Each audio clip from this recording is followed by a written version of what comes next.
Well, you've made it to hump day. It's the last day of January of 2024. I don't know how that's possible, but it's happened, folks. We've gotten here today. Looks like largely because the weather folks continue to change on the fly. I think from hour to hour now. It used to be every couple days. It's every hour now. They change it up. Wednesday today, mild and dry with a high of 62 degrees. 62 degrees. That's the bomb. Tomorrow, 60. Then Friday, Saturday, and Sunday get to be, but we're going to start off February at 60 degrees. Who saw that coming? They also predict snow showers end of the day Saturday and through Sunday, low of 37 degrees. If you're doing your math at home, folks, that is a 25-degree swing from what they expect to be the high today. Billy and I, of course, caught nearly off guard. This has been one of those weird couple days here where I think if you listened just yesterday, I was going to say last day, but that would have sounded drunk. Yesterday, I blew up every hour with just the ranting, the rambling, the never looking at the clock kind of a thing. And then all of a sudden realizing, my God, we actually have to do some business here. So today started off with Billy and I doing what we always do, talking before the show. And I picked up the headphones just to see where we were. And Billy goes, I think we're in the news. And I'm like, Nope. I can hear the music from our show. And he's like, what? And then there was a lot of running and papers flying and all that other stuff. Yes. So one of us is breathing heavy right now. Yeah. Well, there were several rapid steps that were thrown in there. Yeah, and having to run to another side of the hall and grabbing things. And it's a nice job here. Well, that's just what happens as we continue down the road of bantering and trying to figure out how this thing happens. Listen, a little history today. And of course, once again, thanks to our friend Aaron on the show. He's got a bunch of things that he sends to us. Most of them, I think he's made up and they're fake. Like in 1797, Franz Schubert was born near Vienna. Who knows if that's true? Does anybody? That's so long ago. Would anybody know? Who has any idea? This is a big one. 1865, if you know the year, you know that the Civil War came to an end, but not before Congress passed the 13th Amendment to the United States Constitution, abolishing slavery in the United States, except as a punishment for crime. Quick story about that. I can't remember if I've told this on air or not. I'm studying for the bar with a buddy of mine named Mike Hogue. Great guy. We're up north at his house in Niwot, like every day studying for this. And by studying, I mean, we'll study super hard for a couple hours. And then at one point we're sitting on the two little Barca-lounger chair type things, watching Hamburger Hill with the sound blasting up, and we're eating hamburgers, and his wife calls in from work. He gives me the sign, he turns it way down, and then he gets on the exhausted voice. He's like, hey babe, what's going on? She's like, and I can't hear her side, but I hear him go, oh no, we've been crushing it. We've been studying now for how long is it, George? And I'm like, 6 hours, in the background. Exactly. And you can, he's like, yeah, thanks, babe. Your support matters to me. I really appreciate that. Yeah. Well, we ought to get back to it. I guess we'll see you, later tonight. Hangs up, bam, Hamburger Hill comes back up. And now we're watching another war movie. Want more fries, that kind of thing. Well, he and I end up, I think, shared a hotel room down by wherever we took the bar back in. I'm saying it out loud. And it used to never seem this outrageous, but 1995. Oh, wow.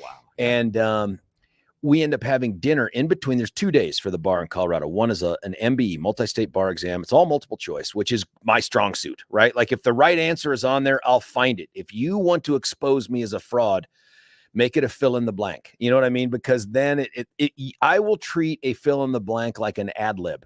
Like there's no chance I'm going to end up scoring well on that. So, and the second day is a bunch of essay, practical kind of stuff where there's more writing. And this, by the way, was during a time where you weren't taking these tests on computers. People were taking pens and putting them in their hands and writing stuff. So in between the multiple choice day and the other day, we have dinner with two of our buddies. One guy's African-American. The other guy is, I'm going to say Polynesian for lack of a better thing. And I don't want to say their names just to protect them, but we're having dinner. And one of the things they tell you is, before you take the bar, that night in between, do not start talking about the test you just took. Not as a matter of protecting the test, but you're going to make yourself crazy, right? Like instead of focusing on the next day, you're going to be like, oh my God, I didn't put that down. Or, oh my God. So of course, instantly after the order is taken, we're sitting there And these two people of colors, Yeah. these buddies of ours go, "Hey man, what'd you put down for that one about the 13th Amendment?" And the other one goes, right. I don't know, what is it? And Mike and I, who's as a white a guy as I am, Yeah, looks yeah. at each other. We go, "Are you kidding me? Please tell me you're Yeah, joking." please, yeah. 13th Amendment was the abolishment to Yeah. slavery. They look at each other, burst out laughing, give each other a high five, and then we just moved on. I'm like, that's great. what in the hell is going on here? Right? Like, Oh, that's wonderful. How did this happen? and both of these guys, very successful attorneys, have made so much more money than I have afterwards. But it was just a moment of, this is like an SNL skit or something like that. What are you talking about? There's no way this could happen. Oh, my goodness. Anyway, so that happened in 1865. If you want to get at least, I don't know, a dramatization of this, you'll watch that Lincoln movie, with Daniel Day-Lewis. That's really what that is about, is how they build to the 13th Amendment and all that stuff. In 1865, also, General Robert E. Lee is named the commander-in-chief of the Confederate armies. As you know, this year didn't turn out that well for them. So later on, things would go south, and he'd be at a place that has courthouse in the name, in Appomattox, and would sit down and surrender away the battlefield and all that other stuff. 1943, and then again in 1950. 1950, Harry Truman publicly announces support for the development of a hydrogen bomb. Ooh. Bam. Wow. That's a big one. That is huge. 1949. The very first U.S. daytime soap opera gets on TV. It's out of NBC in Chicago. Any idea? I would guess General Hospital, but I would have guessed that too. Yeah, but it seems like that wouldn't be necessarily the branding at that time. It would be something different, like one like Life to Live or something else weird like that. These Are My Children, which, if I had to guess, would be the predecessor to All My Children. Yes, exactly. I don't know if that's true or whatever it is, but those are some of the goings on. Didn't we like miss? I think that kind of, when we were talking about, we have some people out there, the liberals, that talk about cultural appropriation and how they get angry about that. And I'm personally disappointed that early on we did not take the opportunity to culturally appropriate the novellas and that type of thing. Yeah, because their soap just off operas, of a tire. Yeah, their soap operas in south of the border are fantastic. Oh my gosh, they are much better than our soap operas. How we missed that opportunity to make them that much more dramatic and crazy. We should have stolen that. I'm just saying, as a person that would appreciate. We should have. Ours are like pickleball to their Wimbledon. Yes, you know what I mean. Yes. Like there's a complete different approach. Okay. Side tangent, because that's kind of my brand. Have you ever gotten into a soap opera, become a serial watcher for a number of weeks, if not months or years? And if so, what was it and why? Days of Our Lives. Yeah. That actually happened. I want to say it was during high school. Yeah. And in part, it was because there was, for different seasons when you weren't in sports, there's that gap in between the end of school and, like, in the spring. I didn't have a spring sport. When I stopped playing baseball my freshman year of high school, at the end of the day, your buddies are all off doing baseball or track or something. So you're not hanging around doing anything. You get home. There's that downtime before mom and dad come home. Your siblings get driven home and all that. And so I'd just throw that thing on. And also General Hospital, there was a stretch where I did do the Luke and Laura thing. Ah, there you go. Yeah. Back all the way when they were constantly. Wait, Luke and Laura, that's Days of Our Lives, isn't it? Is that General Hospital? No, that's General Hospital. General? Luke and Laura's General Hospital. Okay. Days of Our Lives was, who's the brunette dude with the constant, like, sort of short beard mustache? It was Hope and I don't know. Gosh dang it. See, Days of Our Lives is my mother-in-law's. That's right. And lifelong. I mean, the point where she would record it when she was working and come home so she could watch it. Oh my gosh. Yeah. And then TiVo, she's like, I don't have to do the tape anymore. And that was a revelation. So are they even on anymore? Are there any soap operas on? There are a few, but they're off. I fell into Young and the Restless in college. Oh, why? And because again, it's kind of the same thing as you. Somewhat of an off season, somewhat playing with soccer. There was a dorm room that when we had off periods, I had some that were on the team, and I'd hang out with them. And one of the guys, for whatever reason, was a Young and the Restless fan. And during one of the off periods, I'm coming in, and he's like, and I start talking, like, he goes, "Shh, we're finding out if it." And I'm like, "What?"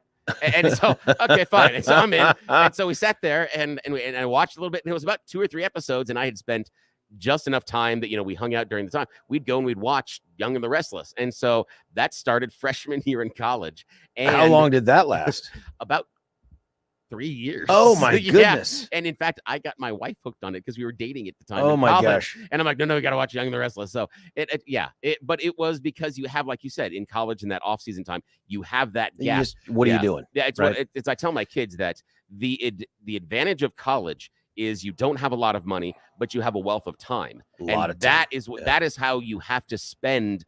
That's really your currency, is how are you spending your time. That's the investment you're making in your future.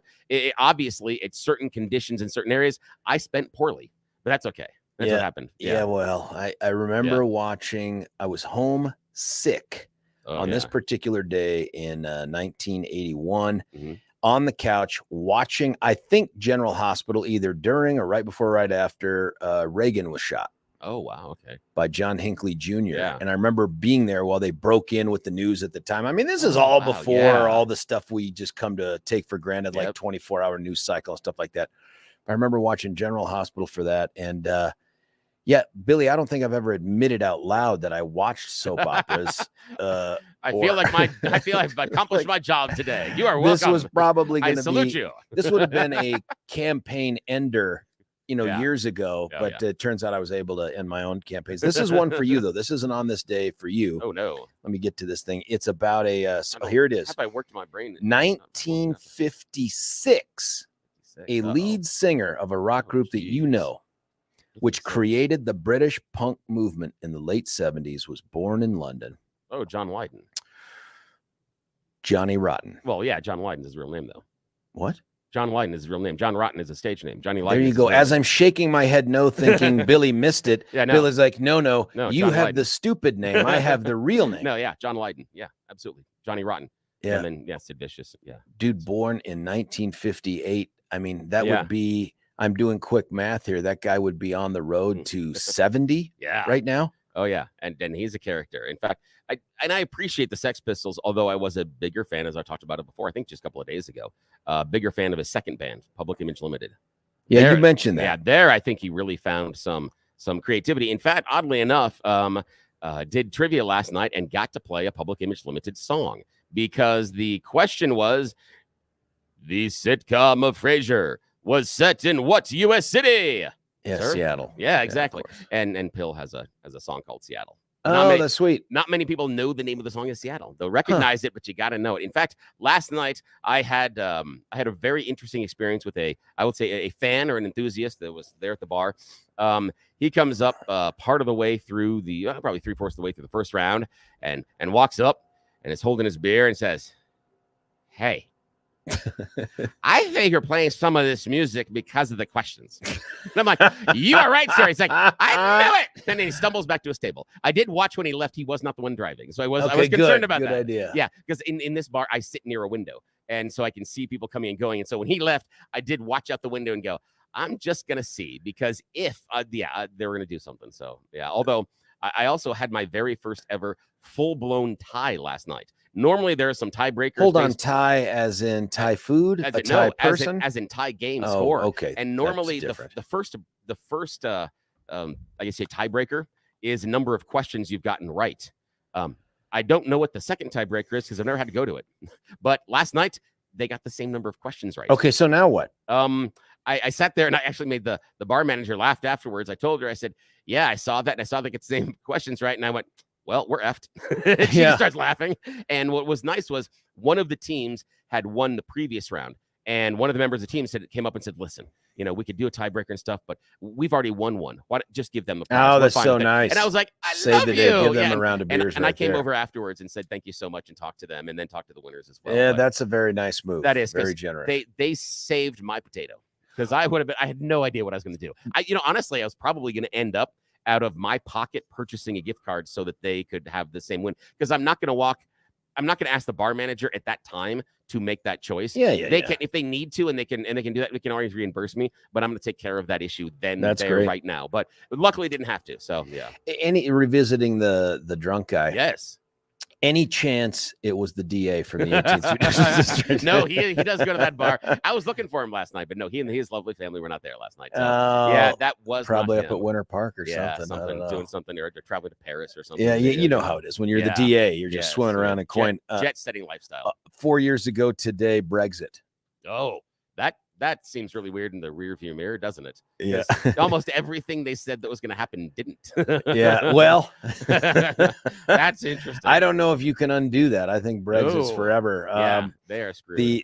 The other person born on this day, big one for me, and I'll remind Graham of this on his way to school, but Jackie Robinson. Oh, wow. Can you believe it? Yeah. 1919. Jeez. Guy was born January 31st, 1919. Did you see Vandals took a statue? No, what? Yes, Vandals recently took the statue. What? Yeah, but what for? Why was he part of the Confederacy? They tore it down. I don't understand. I don't know what the deal is. I didn't go too much into the story, but yeah, it was like, yeah, someone tore his statue down, which just seems awful. I just think that to a certain point, this is what I think is interesting when we talk about the idea of taking down the statues and people getting angry at statues and throwing stuff on them. Is this is this clash between our cultures and our ignorance? The idea that I'm going to go vandalize Jackie Robinson statue. Pardon me? Yeah, what? What's the motivation there? Yeah, there's so many of these things about being mad at people that maybe didn't do or didn't. I could even understand. Look, we're tearing down the statue of some Confederate general. Okay, all right, I understand. Okay, Jackie Robinson? Yeah, exactly. Like, what was it? Was it the Teddy Roosevelt one they moved out for the New York Library? And you're like, oh yeah, what's that about? Yeah, you're like, what the hell? Why does colonialism and all that stuff. And I'm like, really? Yeah, I'm like, really, people? Yeah, I don't know. I think to solve it though, what we need to do in the future is, because I always go back in history and say, oh, this person's not okay now. I think we just do statues of cartoon characters.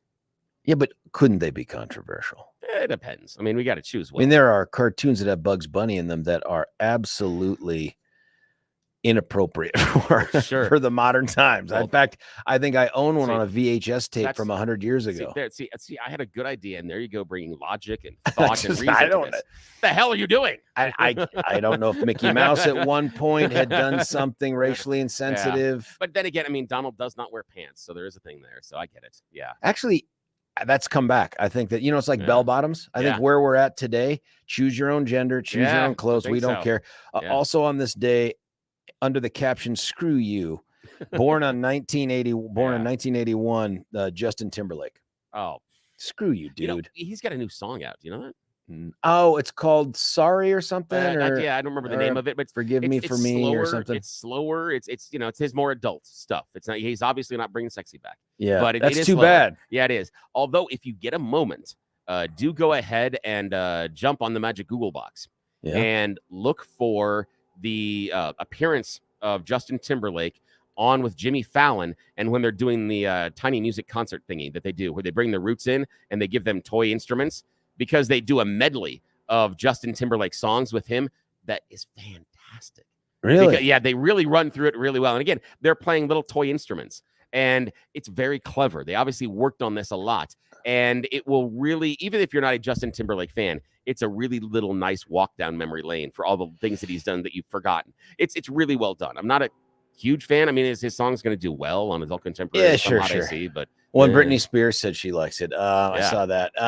He's also got some great SNL skits in there. In fact, one when I was, this is another 100 years ago, I was teaching at the National College for District Attorneys, and I was me and another buddy. You know how it is, like one guy all by himself is dumb. Oh yeah. Two guys together are more dumb. There's like the sum is actually worse and lower value than the parts, right? And the more men that you get together, and as soon as one of them says, "Hey, I have an idea," we have created a stupid cascade.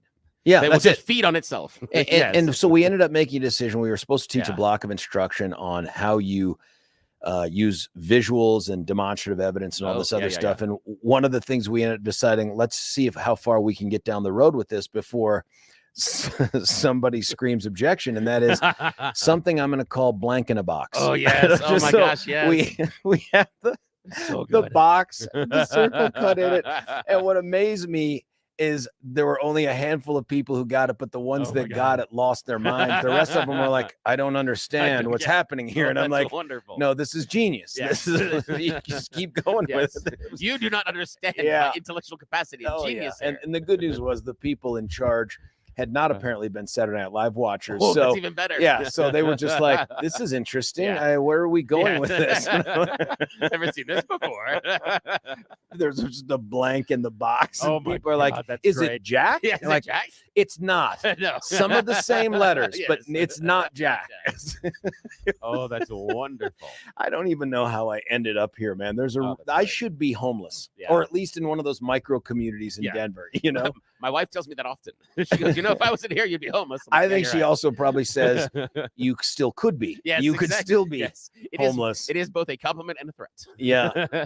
Yeah. Listen, the other thing that's happening here is we've now got no great sports. Of course, the Avs and the Nuggets are still playing, and short of Jokic putting up another triple-double or a double-triple or any of the things that he does well, there just really isn't a lot of awesomeness left until we get into the Super Bowl. And that makes this weekend odd for me. It's a drill weekend for me. It's just odd because I don't have that thing to look forward to. There's no college football. I'm not a college basketball watcher till we get to March Madness because who cares? I'm not either, unfortunately. I used to really watch more college basketball, but then this would be a good year to do it for Colorado. Yeah. This would be a good year. CSU and CU having great years. But I just can't get into it. There's just too much. And so luckily I travel across the pond. I'm not going to go into soccer talk right now, but luckily is there nothing going on there? Oh no, right now it's the January transfer window. So I'm not even sure what that means, but it just means that during the 30 days, well, each league has a little bit of a different rule, but during the 30 days of January, and today is going to be the fire sale day, because during the day of January, it's halfway through the season, and you're allowed now to bring people in. You know how there's a trade window in professional baseball and professional football, and then it closes? What happens in professional soccer is it's open before the season, and then it closes once the season starts. Then when you get to January, you have a 30-day window to kind of make yourself better. And because you've got another series of months to make that run for the end. And so this is mid-season-ish? Yeah, mid-season-ish. So this is the idea that mid-season, try to fix the problems or get rid of the problems you have, whatever that may be. And so today, and it is universally slow first part of the month, but as with anything, today is like Black Friday. And so everything's going to be happening today. So it's going to be interesting. Is it because there's no time left to get it done after? Oh, yeah, absolutely. Yeah, because again, it's odd how just like when you're in high school, even dealing with contracts for millionaires, the date and the time and the pressure and the compression and the stress seems to make things happen rather, because if you give them months, it goes very slow. You're like, we have 24 hours. Things happen. So today's going to be interesting. So that's kind of fun for me. But yeah, that's about it. I love our listeners and the texters here who have come in to chime in here. I'll share some of this with you. In college, I was into As the World Turns. Oh, thank you. Yes. Especially if you're a guy watching daytime soap operas. I don't know what the window for cool in that is, but you know, once you reach this age, you stop caring. There was a point where we would have 6 or 7 of the soccer team members in watching Young and the Restless. And one of them very mad that didn't like this one character would always call her names. What? Very loudly. No, you can't talk to her. She's like, other people love that correct us here. Multiple texts. When I said Hope, the counterpart, the dude was Bo. Oh, yes. Bo and Hope. And of course there was Patch, who kept showing up with the freaking eye patch. I just couldn't remember. Of course he was Patch. I can't remember if Patch is a Days of Our Lives guy or a General Hospital. I've lost sense of it. I think he's Days. I think that's Days. It sounds right too. Here's the weird part, that we actually can consider that and think that we've got enough experience with it. They're like, I think I know that character. This is going back. This is like 30, 40 years or something, man. Geez. I remember the drama associated with Susan Lucci being nominated 8 billion times for an Emmy and never winning. Yeah, never. She always looked the same, though. She was well preserved. Here's the question on Jackie Robinson. I'd bet $100 it was some racist dudes with Trump stickers on their pickups that destroyed the statue. Don't know. Don't know. I don't know that I would say it's Trump dudes, but man, who goes after the Jackie Robinson statue? The other thing I would do would be drunk college kids, just for whatever reason, just being stupid. Or old school Yankees fan. Yeah. You know what I mean? Like it may have nothing to do with race at all. It's just Dodgers, screw you. Yeah. You know? I don't know. Yeah. It should be a statue of Mike Piazza. Here's oh my God, buddy, our buddy Eric Manning. Oh yeah. All My Children with Erica Kane, the rich, angry babe. Oh, nice. Good for you, Eric. Salute you, Eric. Yeah, good for That you. is wonderful. Man. I didn't see that coming. That's fantastic. That is fantastic. That is good. Listen, we have the ability here, this. Billy, to actually We get do. out before. I can't believe I'm saying weird. this 6:30. I don't know if we should do that. I don't honestly. I don't know what happens if we go on time. Well, then that's a good anymore. reason for me to then mention know. that because What of do the we lack do? of sports available, Graham and I have started, because nobody else cares in the family, but Graham and I have started watching season 2 of Prime, Coach Prime. Oh, yeah, And it's this season, right? Like Yeah. the last ones were all at Jackson State. This one is this season, and we're still in the glory days, right? Like we are just now taking on CSU.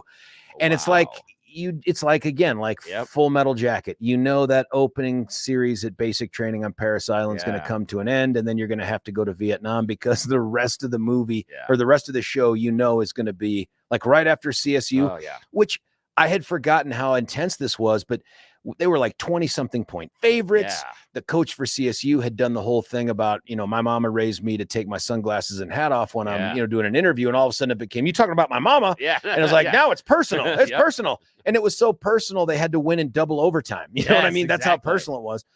And then that the next game is going to be Oregon. Yeah. And that's when the air gets let out of that balloon in a hurry. It is a beat down. And in fact, after the very first game against TCU, which was epic, they're showing Shedeur and the offensive linemen sitting around having dinner and stuff or eating. And he's talking about how, man, I just know that these guys have my back and they're going to be protecting me. And then I think that Shedeur Sanders may have been the most sacked quarterback in the NCAA moving forward through the rest of the season. And I'm like, this was such a beautiful moment. And then it wasn't a beautiful moment anymore. But watching it, it's good. I think I appreciate more what Deion Sanders brings to the table, but what he doesn't. Like, Guy is a tremendous motivator and leader in that way, but does he know the X's and O's of football? Yeah. I'm doubtful. I'm doubtful on that. I am very skeptical about because they show all the other coaches doing all the stuff like, man, you need to cut in on this thing and your footwork on this thing. And I get all that. And Deion's the guy on the other side that's like just yelling, do your job. Yeah.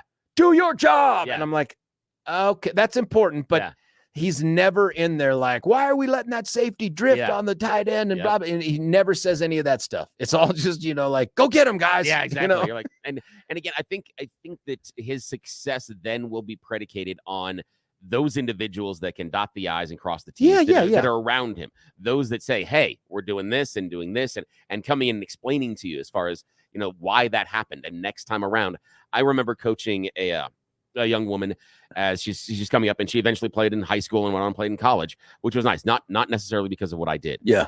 But I was showing her some things. I said, hey, listen, this person is not that. Like the person you're playing against, this offensive player is doing this.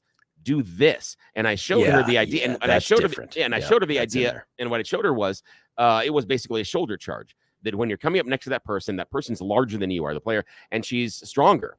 I said, but if you just shrink yourself by about 1.5 to 2 inches, and all I mean is you just bend your knees a little bit. So just bring yourself down, lower your center of gravity. Then when she comes in against you, push and stand up. It changes her center of gravity and pushes her off at an axis. You'll be able to control her body movement. And she's like, I'm like, try it. And she gets out there, and all of a sudden now she can manipulate this striker that was pushing her around during the first half. I'm like, I go, now I've taught you how in this situation you have this response. See, but that's the kind of detail. I bet you Deion could do that for cornerback. Certain positions. Because he was, Hall of Famer at that position. Yeah.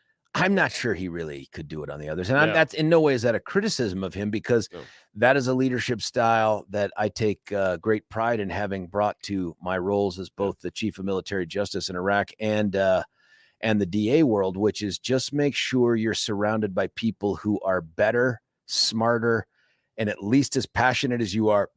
And then the job becomes super easy. And I think he's done that. And then those guys that haven't, like Chip Kelly, when that doesn't work out, you move on. You find someone else to fill that role. And I expect that CU will be better this year than they were last year. Are they going to be national title contenders? I don't think so. But Just get bowl eligible, man. Get bowl eligible, and this will be a hell of a story. And then win a big bowl, get us into a BCS or I'm sorry, whatever the other new thing is now. Talk and then he can go off and do some other college. Yeah, exactly. And I think that he has the opportunity to build something kind of cool, and I think he's bringing in some good people. I think they talked about Warren Sapp coming in. What? And that's going to be something really, really cool to have that kind of experience. And again, I see Deion hopefully bringing people like that to target certain areas. Just like, I mean, I understand. I don't expect Deion to be able to coach every position on the field. No. Just like I don't expect Kyle Shanahan to call the defense. No, I don't. That's not his thing. No. But I expect Deion, just like I expect someone like Kyle Shanahan, to be smart enough to put the people in place that will do that. And I think Deion is. I think he's too. Another thing completely different than that topic. Yeah. Oh, here's a text real quick on the Coach Prime. I still think Coach Prime is one of the best things to ever happen to see you. Same in terms of the attention, the passion. I agree with you on that. There is a story out here on the Denver Gazette, and the Denver Gazette does so much well, including its selection of columnists. Oh, it's bar none. Brilliant. It's amazing. But they also have a story today on the most popular dog names in Colorado, as done by some specific survey. Really? First off, name your dog. Oh, ours is Aria.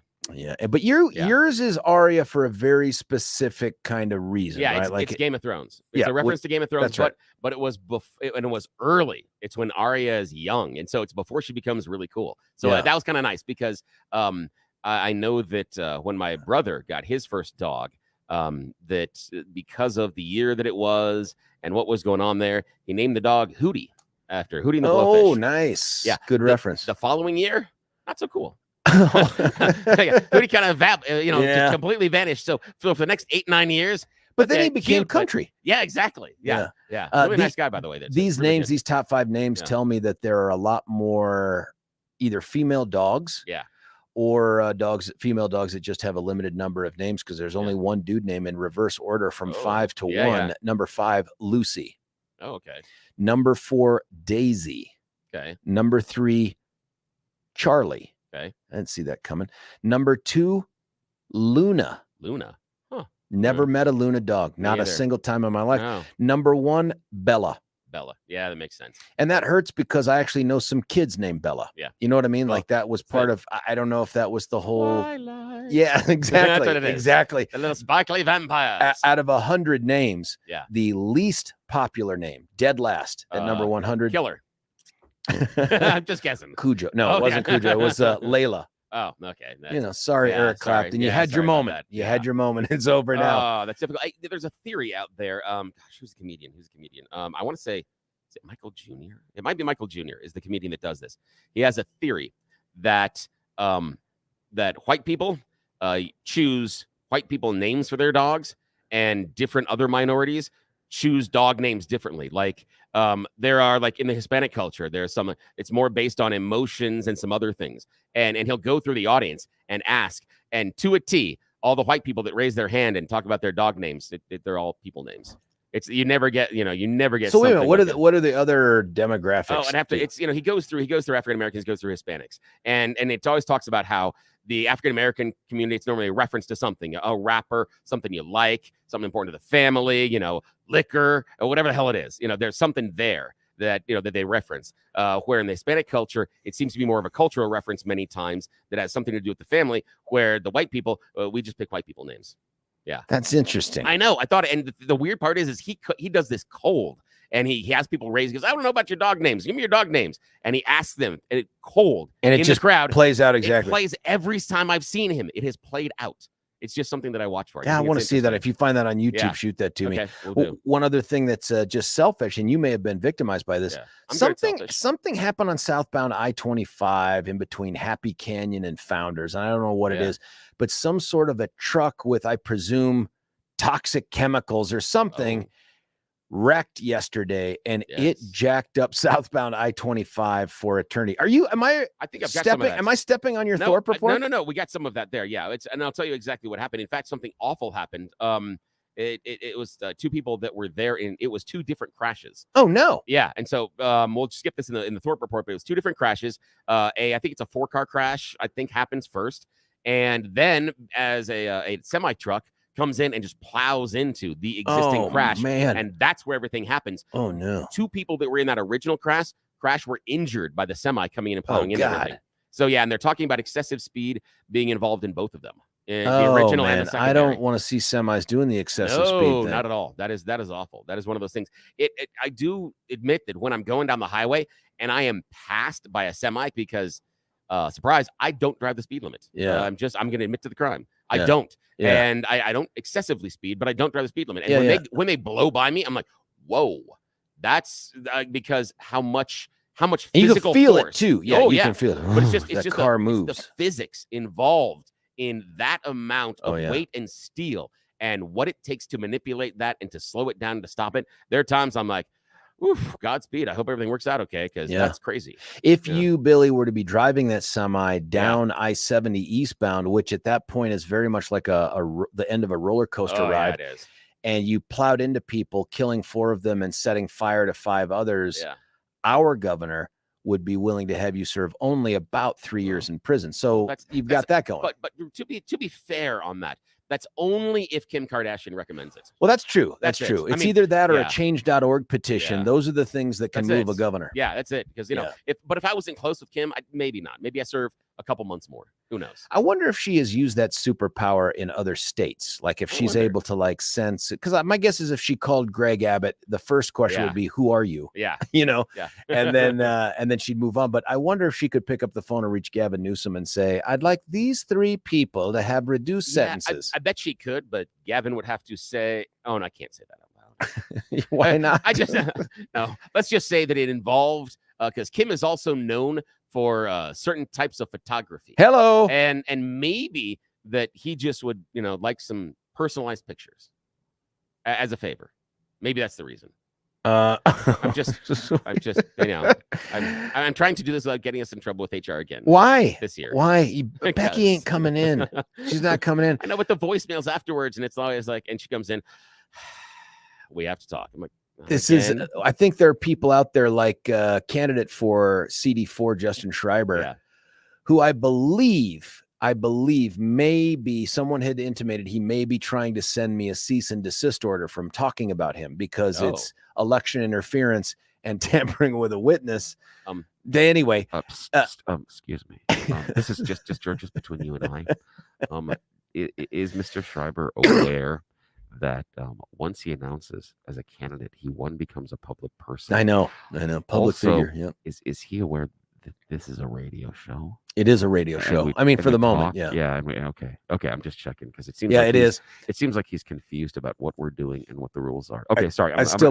My favorite part of this whole thing is, did we talk about this? I can't even remember now. My mind is going all Joe Biden. But I don't think we did it on the air. But that call that he made into the studio, when we talked to him on air, he recorded it. I know. And then he posted it to social media, gotcha.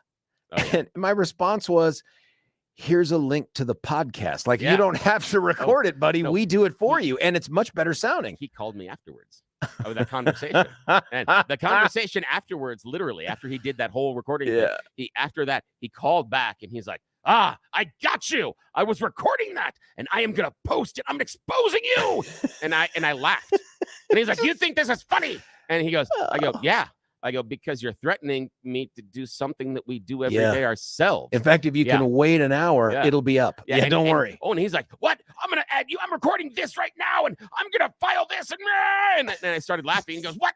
He goes, are you making fun of me? And I said, let me make this very clear for the recording. Yes, I am openly mocking you because what you're doing is stupid. You are threatening me with an action that we do ourselves. That's dumb. And at that point, he yelled at me. And he's well known, but in very specific circles, one of them law enforcement, because I've mentioned his name and this incident to people in law enforcement in a couple different counties. And the reaction is always the same. I said, there's this guy named Justin Schreiber, and their face instantly goes, oh.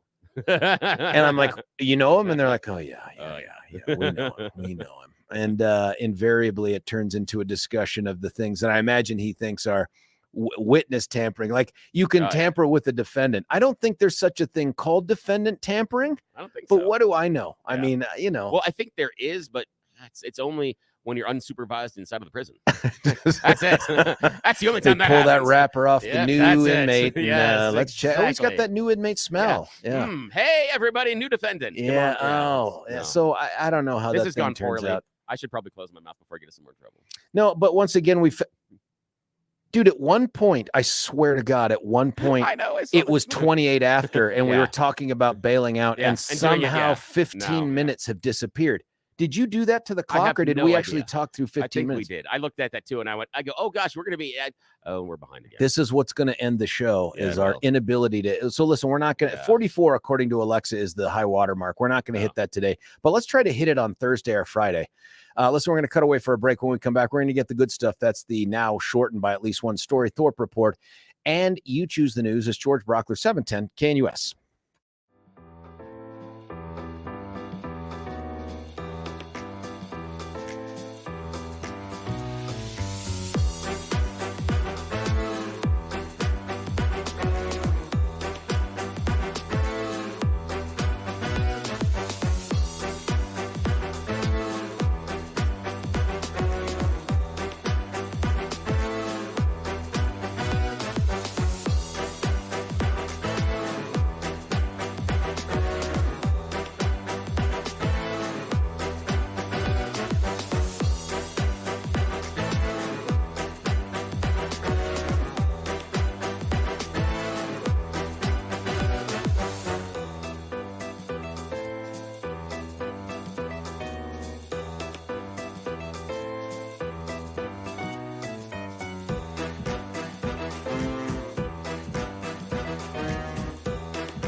Little TP and the HBs, George Brauchler back with you here on this Hump Day edition of the George Show, 710 KNUS. Going to get right to it. It's the Thorpe Report with William. Hey, good morning, sir. Yes, Thorpe Report, proudly sponsored by Layer Fireplace and Patio. Right now, you are going to be losing a lot of the heat, the stuff that you have paid for going right up your chimney. There are a lot of ways that you can lower your heating bills, especially go talk to Layer Fireplace and Patio. They have got wonderful solutions. They're going to make sure that everything's all buttoned up properly and that your house will stay warmer during the winter. And then in the summer, right now, they have got amazing deals going on barbecues and other things. You can save thousands of dollars based on rebates, and they'll hook you up with those. You don't have to know what the rebates are. They'll tell you what they are. So you walk in there, you've already saved thousands of dollars. You'll see them. I know. Layer Fireplace and Patio, sponsor of the Thorpe Report. All right, we've got a high-pressure ridge remaining in place for one more day, keeping our spring-like weather around. Yeah, but then again, it's going to change later in the week. They're not too sure how cold it's going to get. They're anticipating snow in the mountains, but again, it's voodoo forecasting. Something in my throat. All righty. Fort Collins man sentenced to 36 years in prison after he was convicted of a motor vehicle theft as a habitual offender. That's unusual. Deputies located a stolen Kia in the area of South University Boulevard and Highlands Ranch Parkway. May of 2023, vehicle was stolen, and so he's done it enough times that he's going to spend more time in jail now. Also, we did talk about the crash on I-25. And then a former District 20 student was sentenced to 6 years in the Colorado Department of Corrections after pleading guilty in a plot to target several schools in Elbert County. Wow. The 19-year-old pleaded guilty to second-degree assault on November 6th for threatening school shootings in 3 different schools in Colorado Springs Academy District 20. He was credited with 306 days already served since March of 2023. Also, construction of a micro-community in Denver's Overland neighborhood is on hold after the city of Denver's Board of Adjustment of Zoning granted a neighborhood group's appeal. So it's just on hold right now. School resource officers, this is interesting. You're back in Denver public schools for a full semester now. And so far, the data, not so good. But good, but not so good. SROs have arrested 5 students and ticketed 25 others in the first half of this year. This is what's interesting. Again, great that they were there, but oh my God, 10 of those instances resulted in charges for things like, DUI, car theft, assault, and possession of a gun. That's the pipeline to prison, Billy. In our schools. That's the pipe. Yes. What was going on when they were absent from the schools? I know. That's the part. And you're like, I'm glad they're there, but oh my God, what the hell? And again, it also, reinforces that narrative of what we heard from the students and the parents going, these kids in these schools are out of control at sometimes. You got to have more control. Well, I'm going to get off my high horse. So we did that one. And then City of Denver has invested millions of dollars into affordable housing. New project is going to give people a fresh start in a neighborhood that might not traditionally be a part of their price range, the Golden Triangle neighborhood. Golden Triangle is one of the 4 areas the city is considering for an area in which they're going to do some more housing in micro communities. And Denver's policies to welcome and support migrants have led our city to a point where no more money. Advocates and migrants say that the city should close its door to new arrivals, which I don't know. I haven't seen the fences or the doors. How do we close our doors? But it's interesting. But yeah, it is out of control right now. And I'm thankful that we're at least trying to deal with it because it's just the answer that Mayor Johnson seems to have, and we're going to try to get him on. I'd love to get him on this week if at all possible to have the conversation. As you might imagine, we're not at the very tip top of their media list. Yeah. But they're nice to us though, but that's because of you. But I'm happy to text Mike individually and just find out. I'm sure I'll be pushed off to the comms person who does as much blocking as anything else. Interesting. Let's cut away for a break. Let's come back, try to give Billy as much time as he can. We don't even do the music anymore. We just have run out of time to do stuff because we keep screwing up that first part. We're going to nail this thing. Friday, we will be back to a normal, and by normal, I mean from months ago, we will hit a normal schedule. But until then, enjoy this ad while we wait to do You Choose the News. It's George Brauchler, 710 KNUS.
George Brauchler back with you here, 710 KNUS. Minutes left to fit in all the best parts of the 6 o'clock hour with You Choose the News. Billy T. Yes, sir. It is that time of the morning where we play silly, stupid radio fake game show. Yes, fake news stories, fake headlines, dumb. Nobody's watching. That's why we do this. All right, we're going to make this quick. Here we go, sir. Headline number 1 on You Choose the News. It's not a souvenir. Headline number 2, the perfection of autocorrection. Headline number 3, seems more like a challenge than a safety warning. Headline number 4, government discovers new revenue stream. Your choice. The perfection of auto erection. Yes, no, it's autocorrection. I could not hear you. That was weird. It's very close. Pizza Hut in Northern Ontario has gone viral for a sign it recently posted. It said in Timmins Pizza Hut location, it says, and I have it right here. If we can read it, yes. It says, due to unforeseen circumcisions, the dining room will be closed this evening. Sorry for the inconvenience. Open for takeout and delivery only. Yes, unforeseen circumcisions. Yes, autocorrect. And they did lean into it. They go, whoops. They replaced the sign later on. And the best part about it is no tip required on the sign. I appreciate that so much. Yeah. All righty. Your next choice, sir. It's not a souvenir. Seems more like a challenge than a safety warning or government discovers a new revenue stream. Well, the government's always discovering new revenue streams. They are, especially when we're talking about California. Not a surprise to figure out that California may be playing a little dirty with your DMV registration fees. We start with Jordan Carrillo. Recently, she had to renew her car registration. Now, she put her information in. She went online, as you were asked to do. She triple checked her bank account information. Everything is correct. She submitted her payment right away. Weeks later, her check bounced electronically, and they tacked on $200 in late fees. What? Now, she's really confused, and she's like, I don't have an overdraft fee at my bank, only from the state. How could this possibly happen? Well, according to officials in California, the issue is stemming from the DMV itself. Surprise! That's a shock.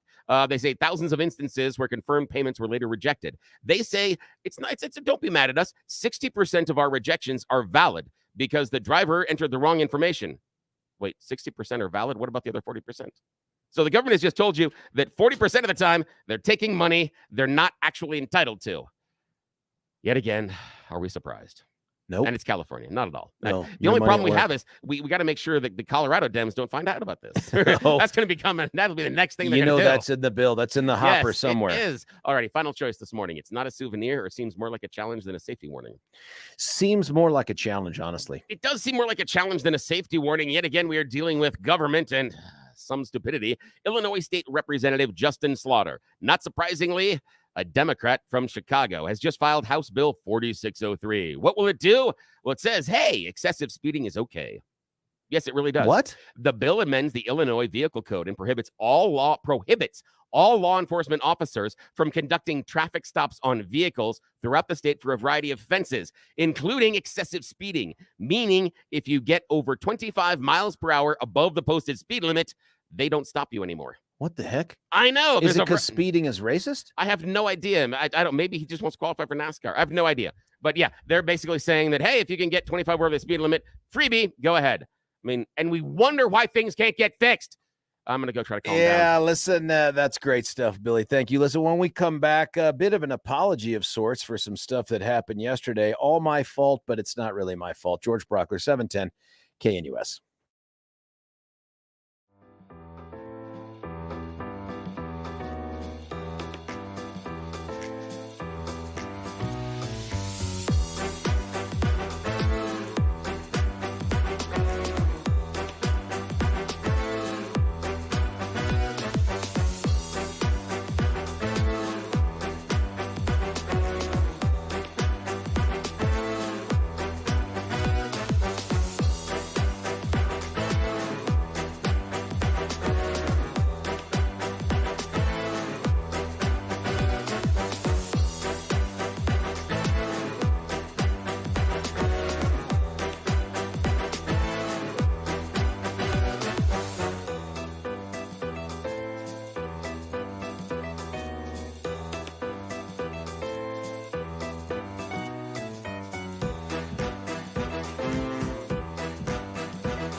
Welcome to the Hump Day Show, hour 2 of 4 on 710 KNUS. 8 o'clock hour, we're going to be joined by Jerry Sonnenberg. He is a candidate for CD4.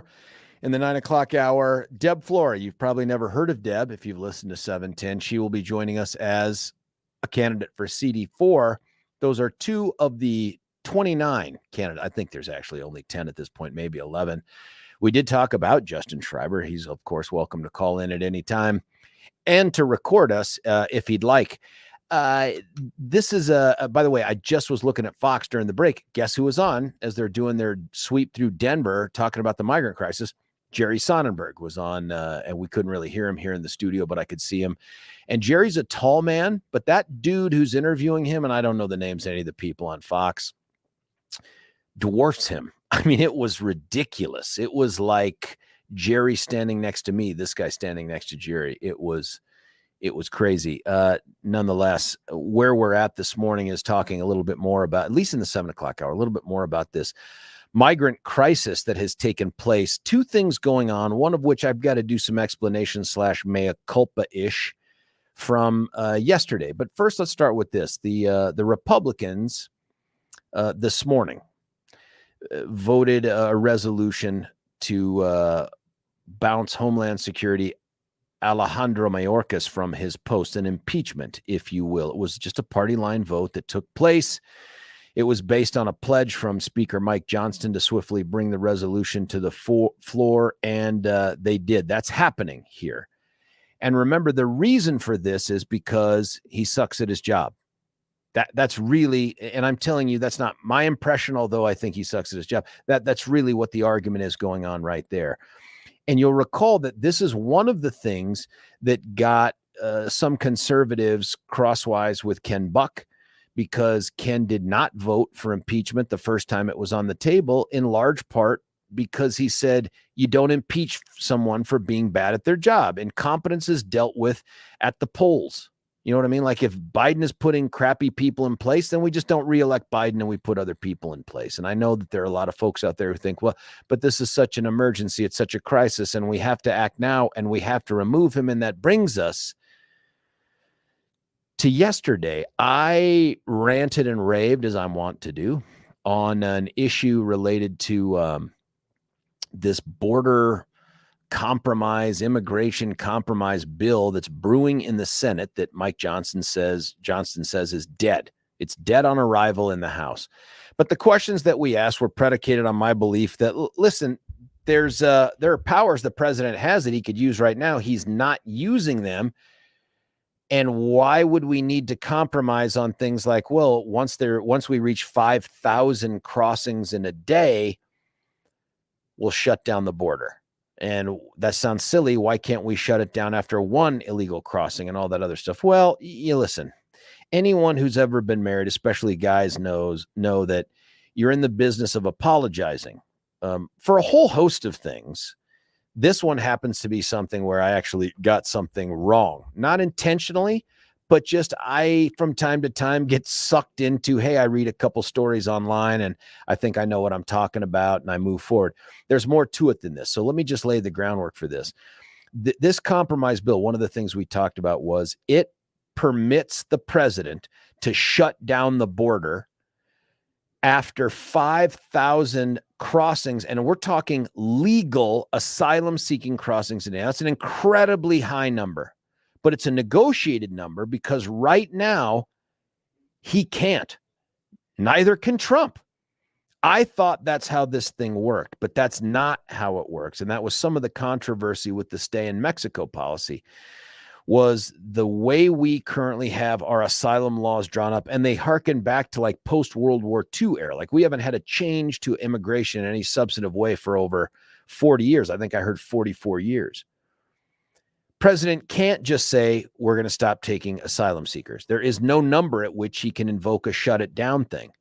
So this would actually be a step towards empowering a president, whether it's Biden or ultimately Trump, this time next year, to shut down the border completely after they reach this certain milestone number. And here's the other part. And take every other person that they get crossing, legal or otherwise, at that moment and not process them, but immediately eject them from the country. Now, you and I are thinking to ourselves, why in the heck can't we just eject everyone all the time anyway? And the reason for that is the law doesn't permit it.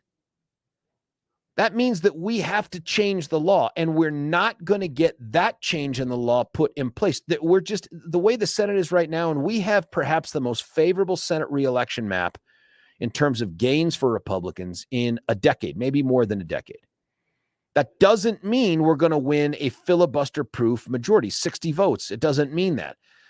So we're in a place right now where unless we win a decent, reliable majority and we maintain control of the House, which we only control by a very narrow margin, and we win the White House, the chances of making substantive changes to immigration pretty low. And I'm not convinced how the filibuster-proof 60 votes factors into any change on immigration anyway, and I'm kind of looking into that. Billy and I were talking about that before the show. But, the numbers are big about who's crossing.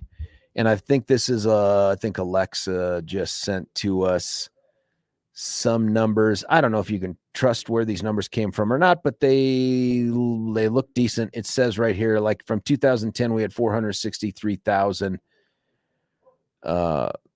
crossing, but it doesn't say if they're asylum seekers or just illegal crossings. And then as of 2023, 3.2 million. I mean, that's unbearable. But what we have to fix is the asylum piece. The other thing that this bill does that we just don't have right now is it provides the billions of dollars necessary to beef up the process of processing. It just sounds so stupid now that I say it out loud. The process of processing the asylum seekers, which, as you know, people are cut loose with their little CFP or CFB or whatever it is, Form 1, and they're told to come back in 5 years. Well, that ain't going to happen. Those people are here forever. But because we know the vast majority of asylum seekers don't qualify, it's enough to initiate the process and to be held in the country if you simply get to the border and announce, I'm in fear for going back to home for any one of a number of reasons. But to actually have it adjudicated in your favor, you actually have to have like documentary proof and some other things that none of these people end up having. Like you can't say, I'm afraid of domestic violence back in my home, and they don't do anything about it. That's just not good enough. So we need to expedite this process, and this bill would go away towards doing that. It would hire a bunch more immigration judges. We need to beef up the border. There are those, and we've talked to them on air, who suggest, hey, let's just mobilize the military and we'll redeploy them from Japan or abroad. That's never going to happen, and I think that's counterproductive to our long-term goals, both here and abroad. National Guard, yeah, you could do that for a short period of time, but remember, too, when you're mobilizing the National Guard, and it's easy to say when you're not in the Guard, it's easy to say, yeah, just mobilize them. That's what they signed up for. And this is a crisis and we're being invaded. And let's go shut down the border. A couple things about that. One, the Guard only remains in control of the governor of the state from which they come until the president decides otherwise. That's right. The president can nationalize the Guard. So if Biden were in office, and let's just say that Governor Polis were an actual Republican or cared about the rule of law or something like that, and he decided, I'm going to send down Guardsmen and women to help out Governor Abbott down in Texas, or to help in Arizona or New Mexico, whatever. He could do that. But the minute Biden says, on second thought, I think I'll federalize these Guard members, boom, then Governor Polis is no longer in control of them. Now it's a President Biden decision. So that's not really a realistic option. Redeploying our active duty troops, that doesn't seem like a realistic option. Reservist guardsmen could be a Band-Aid on that. And you know that Texas, here's what Texas is doing. They're spending tons of money on this. They've mobilized their Guard for like year-long tours.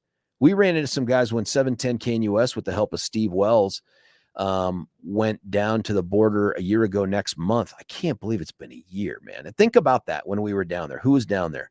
Me, Stefan, Deb, and then there was one, right? We went down there and we ran into guardsmen, and I did the old guard talk thing and all that stuff. These guys are on orders, some of them 6 months, some of them a year, collecting state active duty pay. They're on state active duty orders that comes out of a different pot of money. And for them, it's like, yeah, I relocate a bit from my family, but I'm making great money. And we're down here just making sure people don't cross onto this private property. We were along a part of the border where there's I want to say it's a construction company or something that abuts this crossing place. And so they're defending Texas, but really private property from the invasion by these illegal immigrants. But I tell you, the illegal immigrant thing is real, and the wall can help towards that. But the bigger issue is this asylum thing. And that's where this bill makes some pretty large changes that are needed.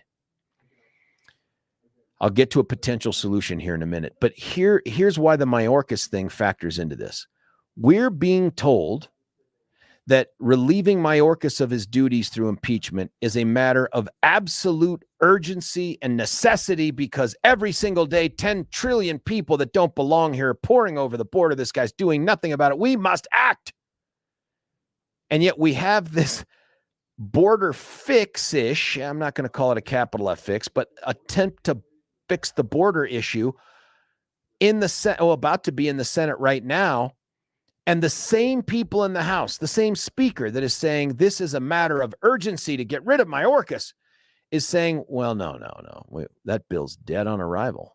We don't need to change things at the border right now. We should wait until we can get more of this once we get the right people in elected office, presumably Trump, into the White House.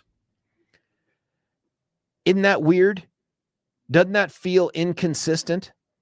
Like for purposes of removing Mayorkas for something that I got to tell you, I think the guy's horrible at his job. I don't like the fact that he's an apologist for their failures or tries to obfuscate numbers or massages defeat by trying to spin it as victory and all this other stuff. And his backstory's great. I mean, I'm not one of these guys that hates on him as a person, and there are so many that do. But you don't remove a guy for not being good at his job. That's just not how it goes in government. You think it would be, but you don't. What's that? If you remove people because they were bad at their jobs in government, we'd have there would left. be nobody left. I think that Biden could fire him. That's a power. But Biden choosing not to fire him doesn't make him impeachable. Instead, it really should be an issue for the ballot box coming up this November.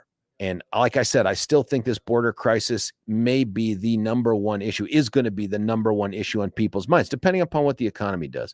Number one issue on people's minds, because it is everywhere. It is a failure of epic and historic proportions, especially based on these numbers that Alexa's showing me. But how can it be an emergency in terms of removing the Secretary of Homeland Security, but it's a wait and see, and let's try to do better. Maybe we can get something a year from now with the border fix bill. 303-696-1971. Is there a consistency here? And what do we do? By the way, I have not my idea. I heard someone else say this while I was doing some research on this. One potential fix to this asylum stuff is to change the law so that you must seek asylum at a U.S. consulate. Think about that. Think about the genius behind that. The U.S. consulates tend to be deep in a country, like let's call it Mexico City or some other place near a capital in a foreign country.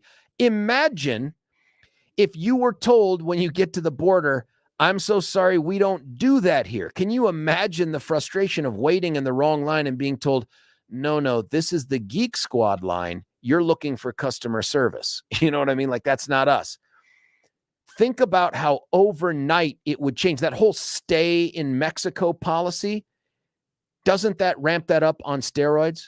If we change the asylum seeking law in the country to say, no, we still do asylum and we still do it for a bunch of reasons, but you got to go to a consulate to do it. Now, clearly, we'd have to spend a lot more on the consulates, ramp up the security even more, provide more immigration personnel down there. But who wouldn't sign up for that? Isn't that even better than what's being proposed now? So there's a fix out there. But that's not the one on the table. The one on the table here changes the law in a fundamental way after 44 years of it pretty much being this, that allows the president to do things, and it's a compromise position, no doubt, that he can't do right now, like kick people out of the country without processing them. Say that again, Bill. 303-696-1971. I can't tell if Billy's telling me that we should break or if you're giving me the... No, it was a caller, and she didn't have a conversation, but she didn't want to go on the air. Oh, Mary, call back. Come on the air. Let's do this. Well, here's the thing is I'll at least cede seed the ground and let you know what Mary was talking about. Yeah, please Because do. she had a good point. Her thing is with this agreement on the border. Yeah. She's mad about not having any wall at all. And she says that for her is a delineation point. That's a line in the sand that we need to have the wall or nothing is for her if she was making the choice. She also wanted to know, why does it have to be 5,000 people? Couldn't it be the 1,000? And I did talk to her a little bit about, could we even make that happen based on how the courts may adjudicate the asylum laws and how does that law have to be written in order to make it through? That's a little more sticky. I think the bigger thing is 5,000 too many? Yes, I think it is.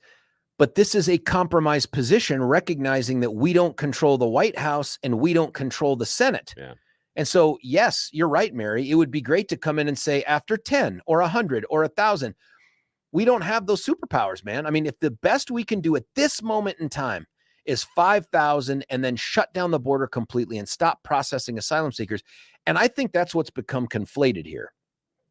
Is we look at and I think the media has helped to do this because the mainstream media wants to take the sting out of the illegal part. So we now just call them migrants. It's a migrant crossing, not an illegal immigrant crossing issue, because so many of these people are asylum seekers. And just as a reminder, if you're granted the ability to be in the country pending the outcome of an asylum hearing, you are here legally.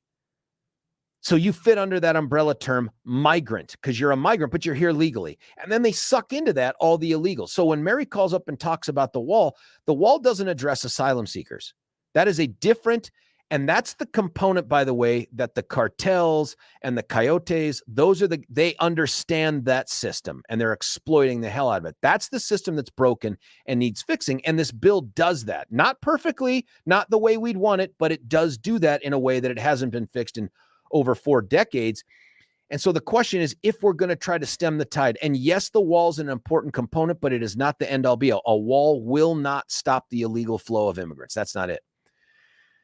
The other piece of this thing too was, remember when I was mocking the fact that, hey, after 2 crossings, when you shouldn't, after we've shut down the border, then you're banned from coming into the country. That is, I thought that was crack smoke crazy. Like, why don't we just say after your first crossing, it's over? And they're saying, because again, on a compromise basis, there is no vehicle right now to stop someone from seeking asylum, even after they've illegally crossed. There's no way to do. So this would at least be a change that says, hey, keep poking the bear and you're dead to us. Yeah. Asylum seeking or not, you're done. Yeah. And there was something interesting that it just rung something in my head a second ago because it's very noisy in here. And something I'd heard a couple of days ago, and they were talking about how Trump's idea of, when he had someone that was here illegally, et cetera, that you would expel them immediately, how it was a good idea, but poor execution. And the issue being, and the person brought it out very realistically, said, think about a cat that you have that's trying to get into a room or something you don't want it to. You take the cat and you go, no, cat, you can't go into this room. You take him out and you put him there. What's the cat going to do? Turn around and go right back towards the room. And they said, routinely, that's what we saw with a number of people. And they said, especially the people we don't want here in the country, that as soon as you expel them, they're like, well, I'm just going to try again. Because they can try over and over again because there's no consequence. That's right, no consequence. For not succeeding, for getting caught. There's no consequence. And there's only reward. And so this person, it was really interesting, that said that in theory, it makes a heck of a lot of sense, but in practicality, the execution didn't accomplish and can't accomplish what we were hoping. Again, person wasn't throwing rocks at Trump, but said, that's a difficulty. And how do we solve this? So, yeah. I agree with that. I think that one of the places I was at yesterday when I was ranting and raving, and one of the texters just texted this in, was like, hey, we have immigration laws right now on the books that will take care of this. We don't. We don't have laws on the books that will take care of this. The asylum law is set up in a way that I don't think you and I truly appreciated yesterday, and maybe you don't now. And that is, it is so forgiving of anyone who can use the magic words, the magic language. That's how we've written our asylum law, is that if you can show up and say, I am scared of going back to my own country for whatever the reasons are, that's it. We cannot just expel you. We have to give you a hearing. We have to process you. That's the way the law is written now. So the illegal immigration law, could we enforce that more vigorously? I think we can. I think that's obvious. Can we build a wall to further make it difficult to get into the country? Of course we could do that, and we should do that. But one of the biggest problems is this asylum law.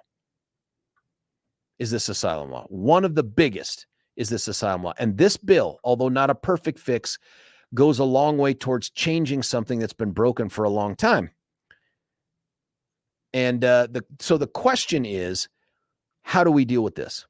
And so if it's an emergency to remove Mayorkas right now because of his failures at the border, is it also an emergency to change this asylum law and some of the other immigration stuff right now to try to address this?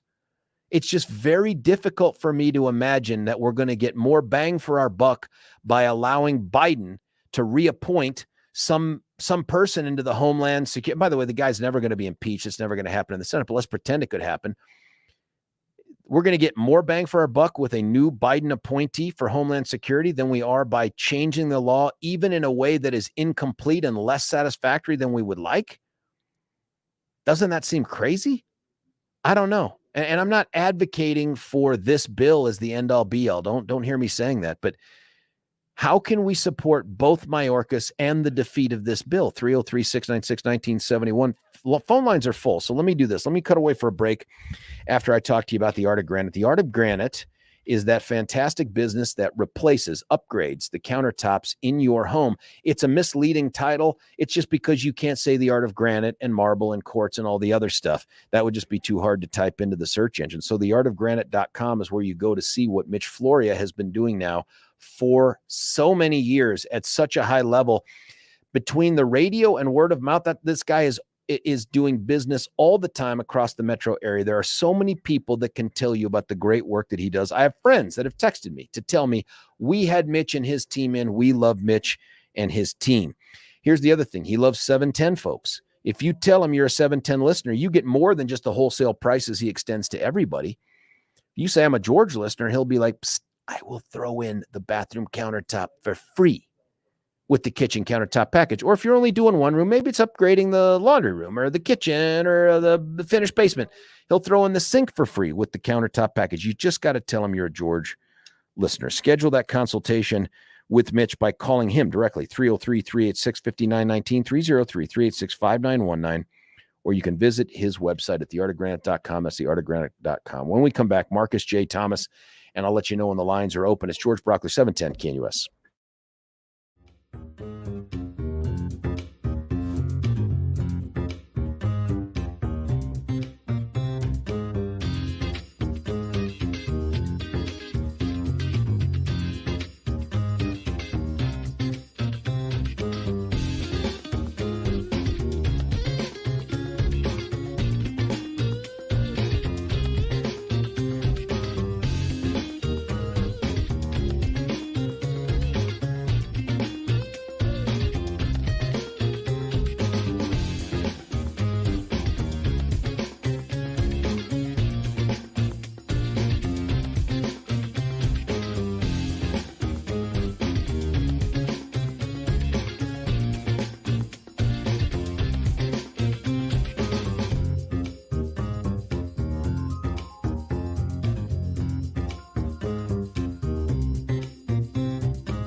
George Brauchler back with you here, 710 KNUS, going to the red hot, fiery phone lines right now. Marcus from Aurora, you're on 710. Marcus, what do you think?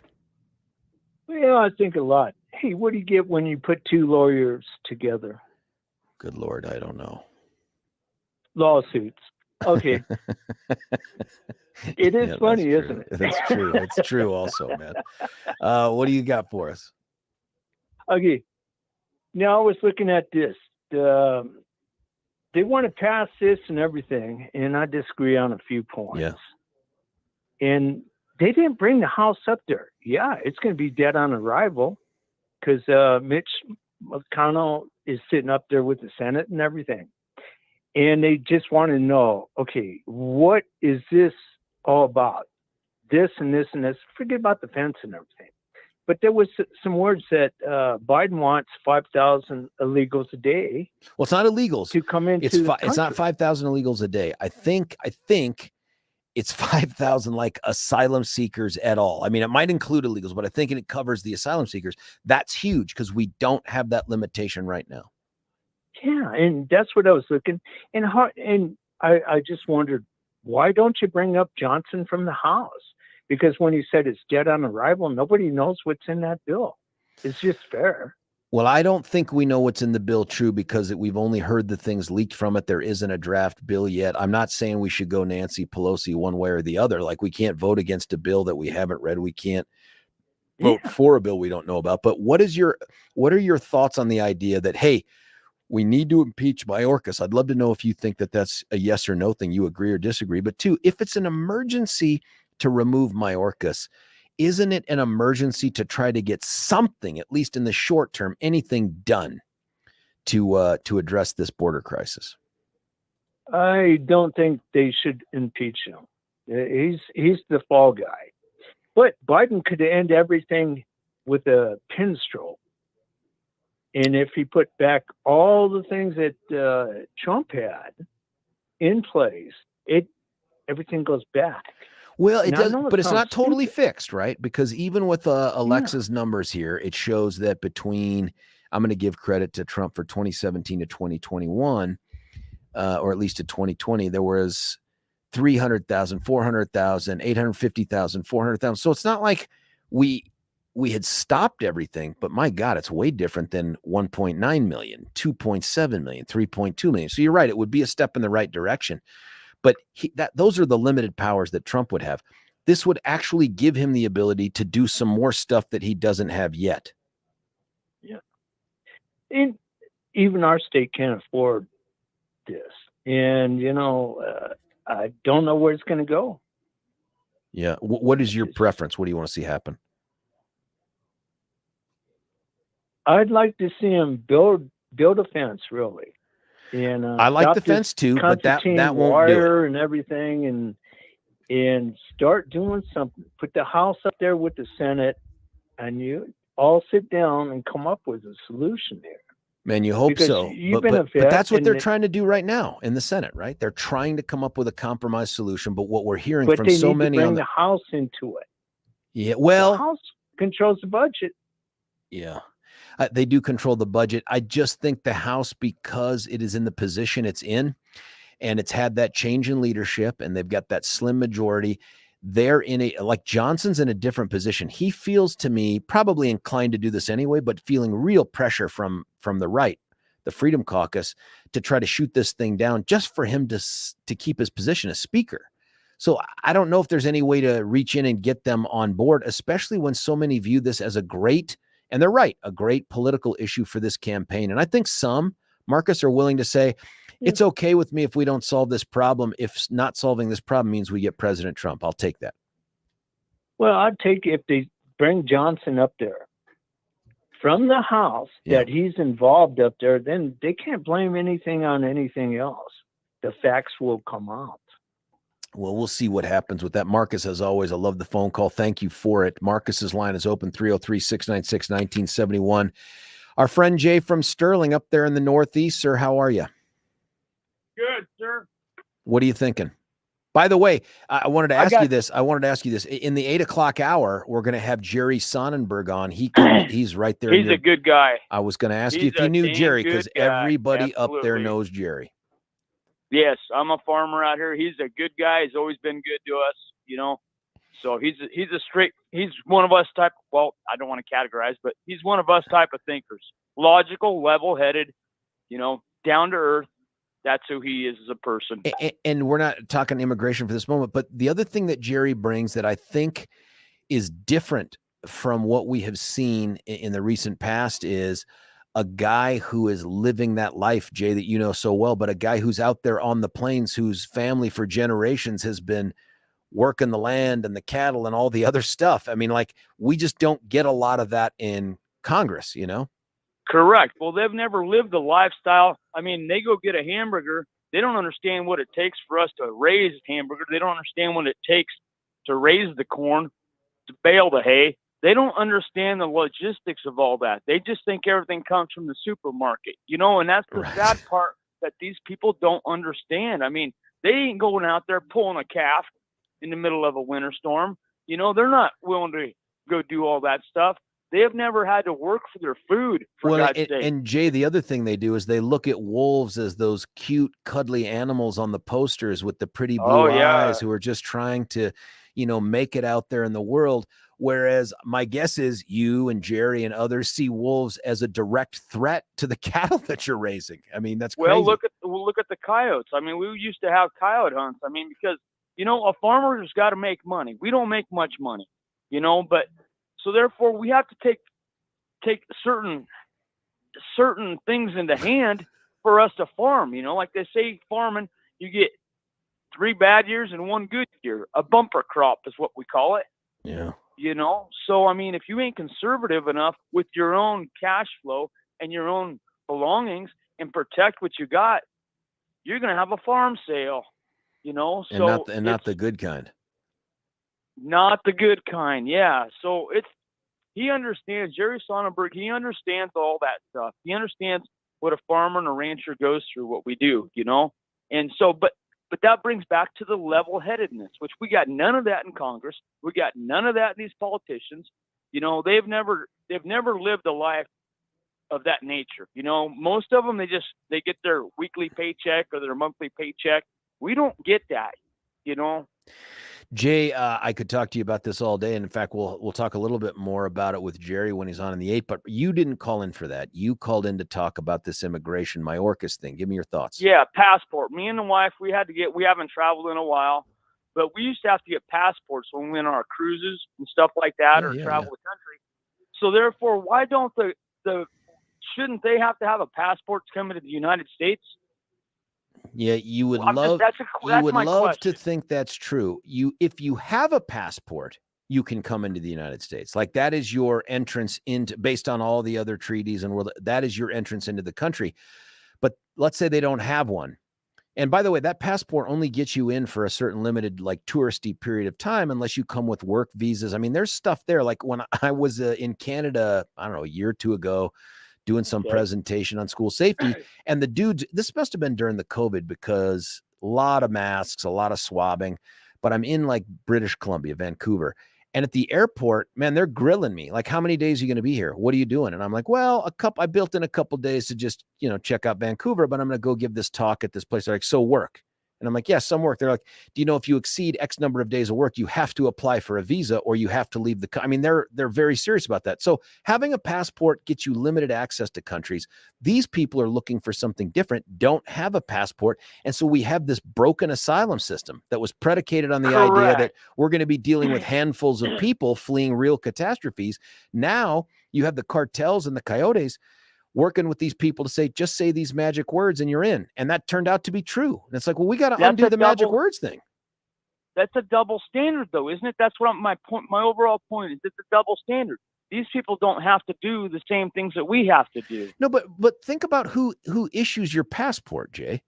It's your country. So if the asylum seeking process is predicated on the idea that there is civil war in your country or some corruption at such a level that your safety is at risk, the chances of you being able to show up to whatever functioning office there is there, like I'm just making this up, but Guatemala, and saying, I need to get a passport because I'd love to go visit America, probably pretty slim. But more than that, that passport only lets you in as a tourist. for a very short period of time. And I don't know what those That's days are. okay. So I didn't remember how that worked. I didn't remember. yeah, no, how but that it's worked. a fair idea. And the one thing I'm a little afraid to move to, though, is, someone out there is going to suggest we need world IDs or something. And it's like, wait. I really, who's managing that? I don't want someone to have my ID stuff. Like, I'm wary about having Colorado have my ID stuff, let alone some global entity. And I'm not talking conspiracy theory. I'm just saying, who's going to manage this? No, correct. Yeah. I agree. And there's a lot of us that agree. There's more of us on that side of things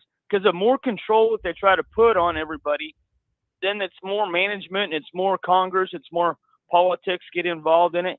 And they can't hardly manage what they're supposed to manage with the laws that are on the books already. They can't even manage that.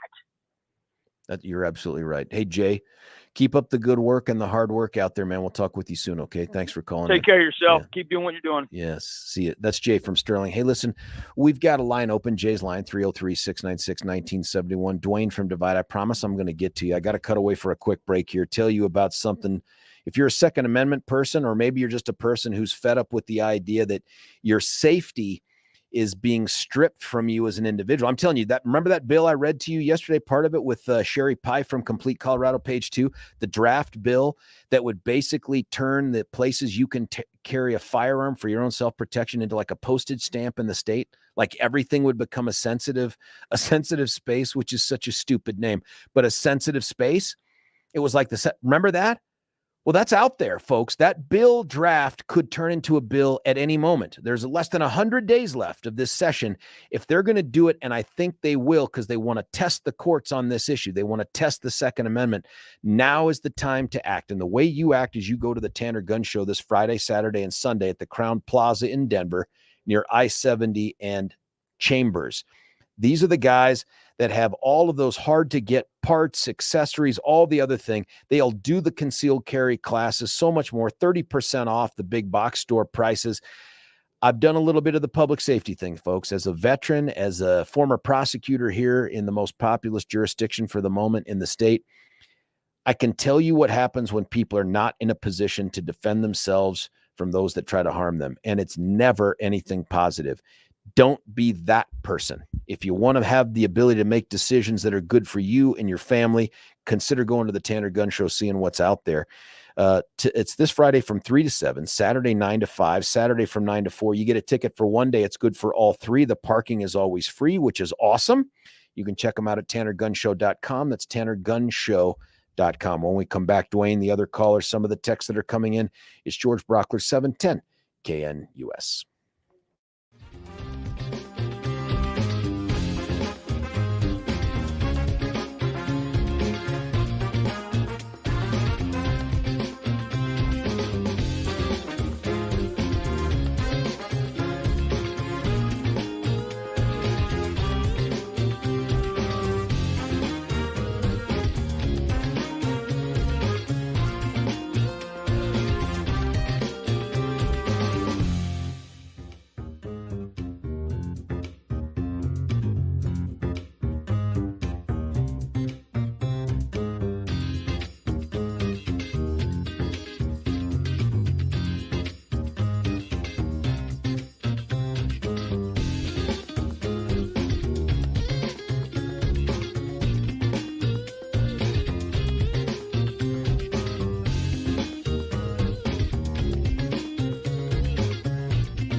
George Brauchler back with you here, 710 KNUS, wrapping up the 7 o'clock hour, but not before we hear from the very patient Dwayne from Divide. Dwayne, how are you?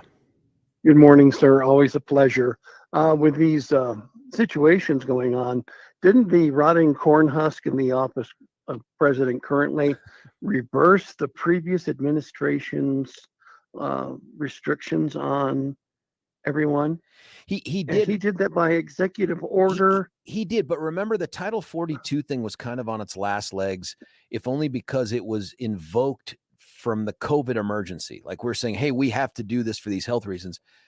COVID emergency is, and I know some folks are going to disagree with this, but whatever it was a few years ago, it doesn't exist in that same way anymore. And certainly our response is different to it. And so that made it probably on its last legs anyway. You could not continue to justify it as a COVID response. Now, I'm not going with the COVID one. The initial restrictions that the previous administration had administered, they reversed by executive order. Could he not reverse his Yes. of his? Yes, he could. Okay, so then that would solve all the problems. Not all the would it problems. Not? But no, not all the but it problems, would- because he would be stuck with that same. And it's the thing du jour is for all of these people to flood the zone and announce, I'm an asylum seeker. And because of our crappy law in the area of asylum seeking, we seem to be, I mean, I'm surprised it took this long for them to exploit that in the system, but it sounds like you run up to the border, you say the magic words, and now we have to process you. And once we process you inside the country, that's it. Then we give you a court date 5 years from now. That just seems to be the thing that needs to be fixed, in addition to the illegal part. And I'm so excited to sit there and see so many single mothers and kids coming through, and not young men between 18 and 35, fully dressed and nice. It's just, I'm just so proud to see that we're becoming a more maternally concerned country about all that. Do you think, Dwayne, as a guy that reads all this stuff, do you think that one, the Mayorkas impeachment makes sense, and two, if that's an emergency, is trying to resolve the border through even an imperfect bill, a compromise, something that is also an emergency? Well, 5,000 a day takes it right up to almost 1 million. So really, what are we slowing down? It's like sitting there saying, oh, we're going to use kerosene on this fire because nitromethane doesn't really work effectively on, cooling things down. We need to sit there, and I would, my own personal, I'd like to see it just 1 year, nobody. Unless, there's the millionaires that buy their way in. We'd have to get the Congress to change the law in that way, and we don't have the ability to do it. That's true. When I was overseas over the Christmas vacation, I mean, I was walked through like royalty. Well, because I had connections. They were, I'm in this country, and they're like, do not bother this man. Stamp him and move him through. And it was like, I like this. This is very nice. I come back to the States, and, they're looking at me like I'm Al Capone, with a side draft of babyface Nelson and everything else, and they're like, that's because they checked your social media feed, Dwayne, and now they know. They're like, wait, with this, not this guy. You sure you don't want to stay abroad? I thought about it. They made me a nice offer, but I kind of like it here in Colorado, and I want to continue the fight. But even my social media, I have trimmed it down because of such items. But it's just one of these things of like, we need to be sitting there saying to ourselves, maybe 1 year, just a hiatus. Sorry, unless you have the $1 million bond, come in. I love the idea. I'm not sure we're ever going to get that done, but Dwayne has always been. It's always fun talking to you. Thanks for calling in, buddy. I'd like to be taller, more hair, but I'll do what I can. Billy says same. See you. Bye. Hey, that's Dwayne. Dwayne's line is open, 303-696-1971. Frank from Evergreen, you're on 710. Frank, what do you think? George, you're such a nice guy. Oh, here we go. It's always you're a nice guy, but, and then I get kicked in the junk. I didn't say but. I said you're such a nice guy, and it's nice of you to make all these excuses for President Poopy Pants that he can't control the border. And I'm just trying to figure out, okay, so situation A. Yes. No immigrants coming across, almost no immigrants coming across, or when they do, they get tossed back, or they stay in, or they follow a stay in Mexico plan. Situation B, new president comes in, all of a sudden we got 10,000 a day coming in. So help me out. What changed besides the presidents? Well, not just the presidents, but the situation. Because remember, the stay in Mexico policy in part was predicated on the emergency that was COVID, that we were told was COVID. And that had abated enough that, people aren't walking around in masks anymore and people are going to schools, all the things we should have been doing. Yeah, but so now you can't justify that policy based on an emergency, which means it reverts back to whatever the congressional law was at the time. And so I don't think Biden, based on what I've just come across, I don't think Biden has the ability to deny asylum seekers access to the country. I don't think he has the ability to shut it down. Go ahead. You're saying that Trump's executive order was based on COVID thing, and since COVID's over, President Poopy Pants can't do that? I'm saying, yes, that the justification for some of those changes that were done by executive order were premised on an emergency that no longer exists. So are you also saying that if Biden had his way, then none of this would be happening right now? No, I'm not saying, I'm not, Frank, okay. I'm not drunk. But Frank, here's what I am. I'm out of time. Buddy, thank you for the phone call. Frank's line is open, but don't fill it, because in the 8 o'clock hour, we're going to be joined by Jerry Sonnenberg, former state senator, current candidate for Congress. We're going to get to know him a little bit better. Stick around. George Brauchler, 710 KNUS.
George Brauchler back with you here, 710 KNUS, halfway through the halfway show, the Hump Day show right here, end of January 2024. Only 2 days left until we get to the beautiful weekend. 62 degrees today, the high. Get outside if you get a chance. A dude I just saw outside, and I can't believe I'm saying this, being interviewed by a guy who made him look like a normally sized human being, is Jerry Sonnenberg. He would love to be the next congressman from the 4th Congressional District, my congressional district. Jerry, thanks for joining us. Always my pleasure, George. How are you today? I'm living the dreams. First off, you're a tall man. You've always been taller than me by a bunch. And I watched that interview with, what's that guy's name? Brandon or something, or what was it? Lawrence Jones. Yeah. That guy made you look like Tattoo from Fantasy Island. Holy smokes. He is a tall guy. Absolutely a tall guy. And very nice guy. And he had this, he trains dogs as well. Had a dog he was training. So must have flown with that dog and everything. Trains him for military people. Great conversation with him. Now, we'll talk about that in a moment because you were out there in Denver talking about the migrant crisis. But first off, what's the title I'm supposed to use for you? Like state senator, commissioner, general? I mean, what's the right term? Candidate for CD4? How about grandpa? Grandpa. All right, Grandpa. Listen, that's my favorite title, quite frankly. You know what? You can call me anything you want to call me. Just Jerry is good enough for me. You know, I'm just a country boy. That titles don't mean a lot to me. Yeah, well, I think that's one of the things that people like about you. Now, for folks that have heard the show before, they've heard you be interviewed here before. When you were in the state Senate up until recently, you were always accessible to us, which is great. I've worked with you for years out there under the Gold Dome, but tell folks who don't know you, tell them your story. You know, I'm a farm and ranch kid, 4th generation farmer on my Centennial family's Centennial farm. We've been here over 100 years. I live in the same house that both my father and I were raised in. I raised my family here. You know, I just work on the land. I began my public service when I was 48 years old, decided to run for the House, served 8 years in the House, then served 8 years in the Senate, using those leadership skills and experience to get things done while being a core conservative in the legislature. Now, you have a, I want to say politics or serving is almost like a side gig because you actually do stuff on property that you own. Talk about that. Yeah, we have a farm and a ranch.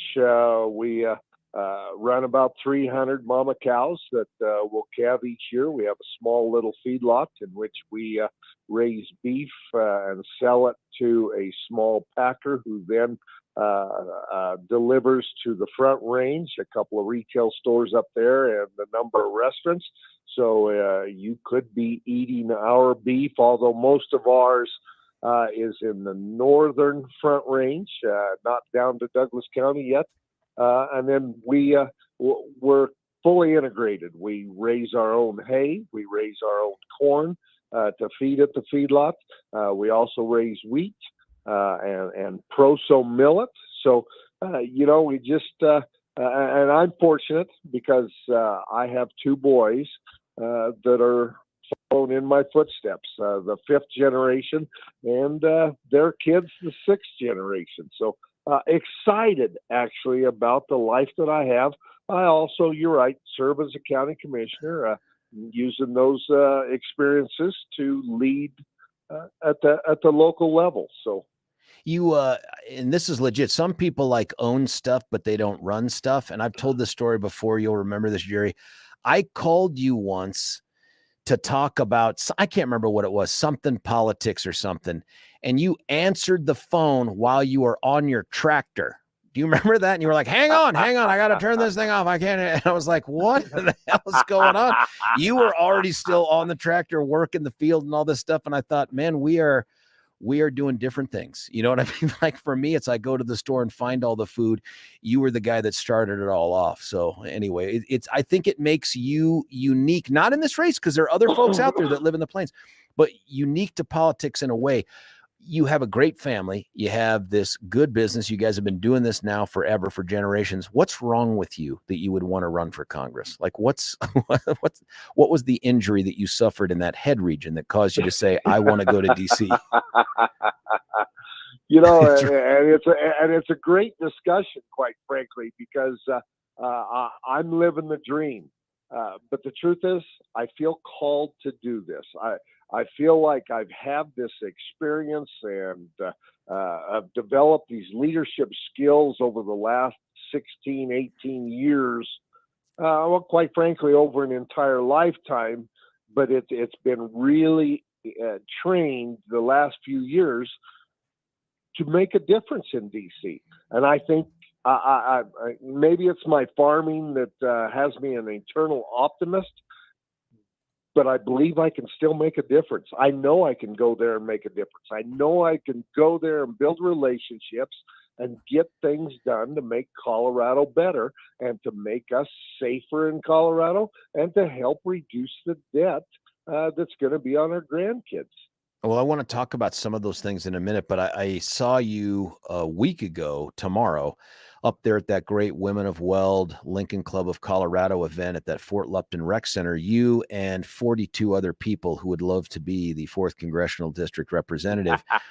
You, interestingly, just, it was a random draw who got to go first and sit where and all this, and you were dead center on this group. And I think there was 9 up there on the little dais or whatever, and there was 9 of you. Give me your impressions of how that went and your thoughts on it. You know, I thought it went very well. There, people could start to see some differences in the candidates, which is good. And I believe choices for us, the electorate, are good, but they could start to see what each candidate acted like around other people, who became maybe a little more angry, who became a little less diplomatic, and quite frankly, who probably became the adult in the room, and that's what I've always tried to be. But it was a good venue. I didn't realize that until afterwards that you're supposed to bring people to help with the straw polls, and I just brought my son. I remember seeing him. I was so excited, and then I heard stories of people used to bring busloads of people to vote for him and things like that. So, you got to figure that out. It didn't keep you from winning the straw poll, by the way. Now, granted, it was a small, motivated grassroots group and all that other stuff, but you did win. And I mean, there's something to be said for that. Absolutely. Yeah, absolutely. And I'm excited about 21 other people other than my son in that room voting for me. Are you sure he voted for you? Well, good point. Good point. I can tell you that he is pushing me really hard and helping me with this campaign, but I think he has ulterior motives. I think he's tired of fixing my screw-ups when I'm home all the time helping him. He's just trying to get you out of the house, huh? On the road. Yes. But it was really good. But you know what else was really humbling for me that night? That night, when the question was asked, who would you support if you weren't in the race? 4 of the other 8 candidates said me. And that was actually a humbling moment for me. You're right. That was unexpected, I imagine, for you and some didn't answer, but those that did, it was Jerry more often than anybody else that they could name. The most exciting thing I heard that night did not come off of the stage, though it came from your son, which was, hey, at my Lincoln Day dinner, we're going to have prime rib. And I said, dude, you better text me the invite to that Lincoln Day dinner, because as has been, and you've been all over the state, you know this to be true. The further away you get from Denver, the better the food gets, because in Denver, it's all chicken and some kind of cream sauce or something like that. You get out to the Sterling area and they have the cows roaming around just outside the kitchen. And they're like, tell me which cut you want. You know what I mean? They're like there. Yeah. You're exactly right. Lincoln Day dinners, and it's fun to visit with the great people, but the food out here is just ridiculous. incredible. When you get outside of those banquet rooms, you're right, where you have the chicken, and then the overcooked chicken, and then the stabbed chicken. Yep. All of those things. Yes. Now, Lincoln Day dinners on the Eastern Plains. You're exactly right. The farther you get from Denver, the better the food. I've also noticed you don't offer an imitation meat option. You guys tend to not do that. I don't know if you've caught up with the times, but you know, our governor, I don't need you to go down that road. Let's talk about the big issues, though. You said you want to go to DC, and a lot of it had to do with protecting Coloradans and all this other. Talk about what your priority, like 1 or 2 top priorities. When I get there, I want to help fix X. Well, obviously, one of the biggest priorities we have right now is the border and the border crisis, securing our border. I would argue that our economy and inflation is probably one of the other biggest issues that we're dealing with. I can tell you in my small business, just like the small businesses in Douglas County or the families, the cost of inflation has made it so you have a lower standard of living now than you had a couple of years ago. I believe that the level was $15,000 extra a year to cover the additional cost because of inflation to maintain the same level of economy or standard of living. And I don't know anybody that got a $15,000 raise last year to be able to cover that. Billy, so that's challenging. Billy and Elon Musk. Okay, there you go. And also part of that is when we talk about the border, that's costing us money as well.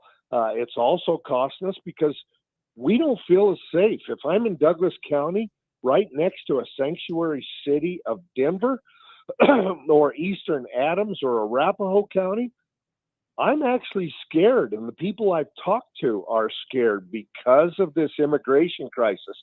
And they can talk about this new deal, bipartisan deal what do you they're think of working that? on. I hate it. They're talking about, and I don't remember the threshold. One of the thresholds was if 8,500 illegal immigrants cross the border, then we will close the border for that day. 8,500 a day, that's 150 busloads. That's crazy. It's ludicrous. That's not helpful at all. Until we get to zero, we can't even figure out what to do with the immigration policy until we secure the border and get to zero illegal immigrants coming across that border into the United States. Well, since we're there right now, the House has taken up the issue of impeaching Mayorkas over there, the Secretary of Homeland Security. Would you, if you were sitting in there now, Jerry, would you be in favor of that? Yes, I would. And tell us why. Would. Tell us what the goal is.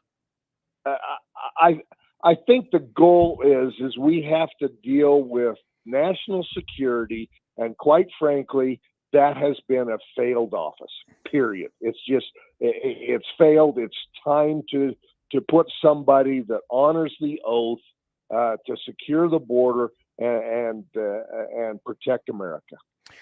Someone texted in here while we were talking. You were talking about the inflation thing, and they said, how would Jerry impact inflation? Well, the first thing I'd do is I would stop the spending in D.C.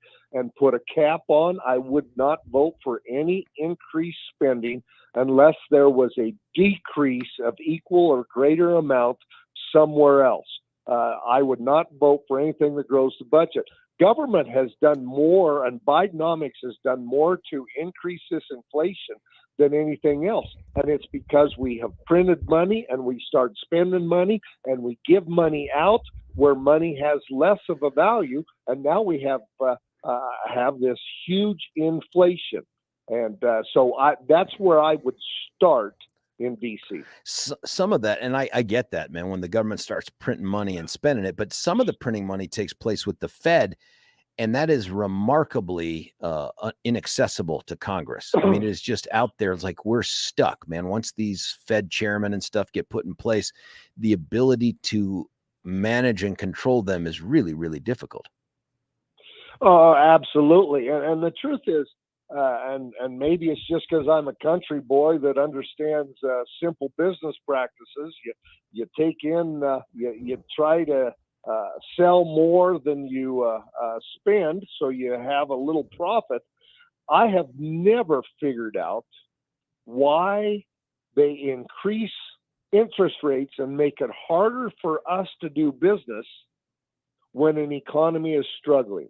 And someone is going to have to explain that to me. And I'm looking forward to someone on the campaign trail trying to explain why we would double our interest rate over the last few years. Well, that was it. My guess is, Jerry, what they would say is if I'm Biden, I would say because they had such a permissive money policy with those artificially low interest rates for decades, that's what was the gasoline on that inflation fire. And so they had to try to pull back. I'm not sure their approach was the right one because it was like they were trying to slam on the brakes mid-flight and stall the engine without us crashing. I mean, that sort of seems to be where we've been for about the last 12 to 18 months.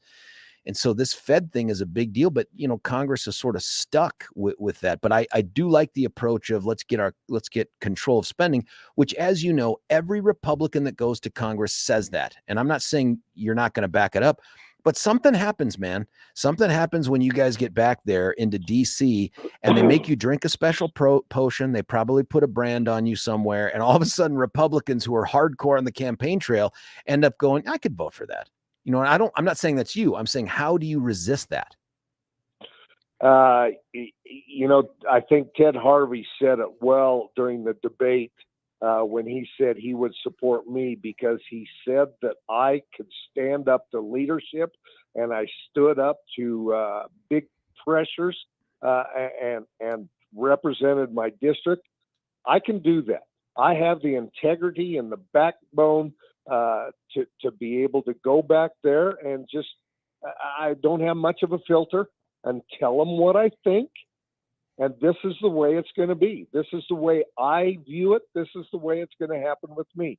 If I get to that point where I drink that water, that's my last term. I'm coming home because I don't want to be that person. Well, I presume, too, that the Sonnenberg clan would have an intervention with you somewhere near the cows. And that would be, they would be like, Dad, we lost you somewhere along the way there. And we have loaders and guns out here. So that's right. One of the things that came up that's going to be this issue, as you know, the legislature here in Colorado wants to enshrine in its constitution, the Dems do, enshrine one of the most liberal abortion laws maybe on the planet Earth. And so the question keeps coming up now at the congressional level. Would you support a federal ban or limitation on abortion? And I'd asked everybody up on the dais that, and everybody gave their answer. But what would you say to that? My answer is yes. This is a public health issue, and I don't care where you live. You should not be able to kill another human being.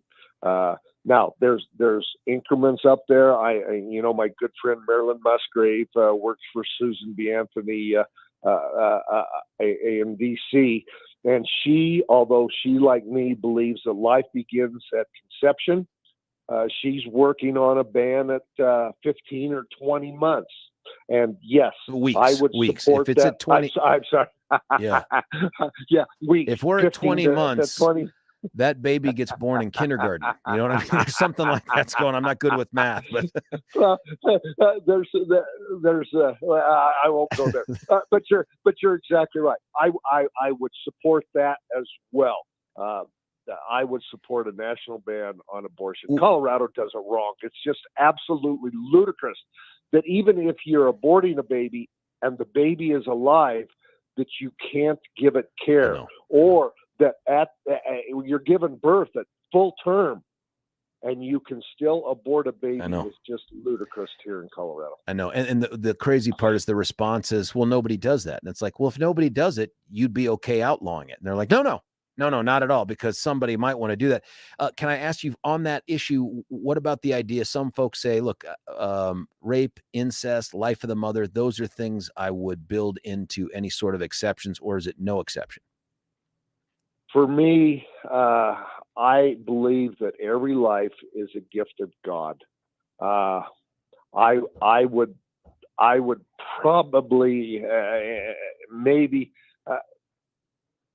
life of the mother. I think that is a decision that has to be made between that family on what's important. I'm not sure I would include that in the ban. Right. Let's talk about this too. This race is thick with candidates and really good qualified people by and large. I mean, I looked up there on the stage, and there was you, and there was Ted Harvey, and there was Mike Lynch, and there was Richard Holtorf. And even though Ted comes from Douglas County, which was much more suburban, there's three of you there that represent the Plains. You've been in the legislature. You've been doing stuff. You also have Deb Flora, who's been super active. She apparently had a show on this radio station at one point. I'm kidding. And then you have Lauren Boebert up there. Now, I'm going to ask this question a little gingerly, because you're that guy that's like, I am not a negative, rusty knife, sharp elbows campaigner. That's just not who you've ever been. In fact, you showed it on the stage last Thursday when I said, hey, you can ask a question of any candidate, and you were the one that demurred. You were the one that said, look, I just don't want to ask a gotcha question. I wish you had, and I almost called you a name, but I won't do it.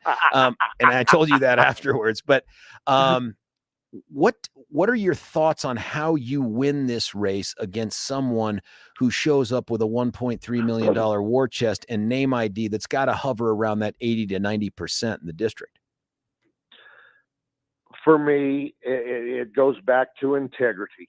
I have lived my life, all 65 years of it. I have had it pounded in my head that you always tell the truth. You have integrity. I went to the legislature with integrity. I left with integrity. People will not remember any of the bills that I carried, but they'll remember if I lied to them, or if I was dishonest, or not a nice person. And quite frankly, I think that's what separates me. I can do the job because I have integrity. Some of the other candidates don't necessarily have that same trait. I'm not even going to ask you to name who those people are, but I will ask you to give us their initials. No, I'm kidding. What's your path to access the ballot, Jerry? Are you going to do either that hybrid, which is sort of that petition assembly model, assembly only, petition only? Have you guys decided? We're going through the assembly, but we haven't decided if we need to do the insurance plan hybrid, whatever you want to call it, to petition as well. We indeed are going through the assembly. I trust the Republicans out there. The challenge is going to be if you have 8 or 9 going through the assembly, and they all split the vote somewhat evenly, even one of them at the highest getting 20% and the low 5%, that limits choices for the ballot. So we haven't looked at petitioning on yet, but definitely going through the assembly for sure. With that many candidates, and I think that, and I'll have others on that are going to go through the assembly, man, that insurance route, I mean, unless you are super confident about your game with the grassroots, and you could be, that's a tough one, man. That's a really tough one, because we saw that play out at the state assembly with a couple different candidates like Deb Flora, like Gino Campana, folks that had they done the insurance policy would have shown up on that Senate primary ballot, but they didn't. And then it became a 2-person race. And then it makes me wonder if Lauren is going to make the ballot, and I presume she petitions on, just guessing, she petitions on, makes the ballot. If there's going to be a race, do you fare better one against one or with multiple people on the ballot in the primary? Oh, no question. I fare better one-on-one. And I think, I don't know if it's the rest of us against Boebert, or whatever that looks like, because of her strong name ID and the money she has.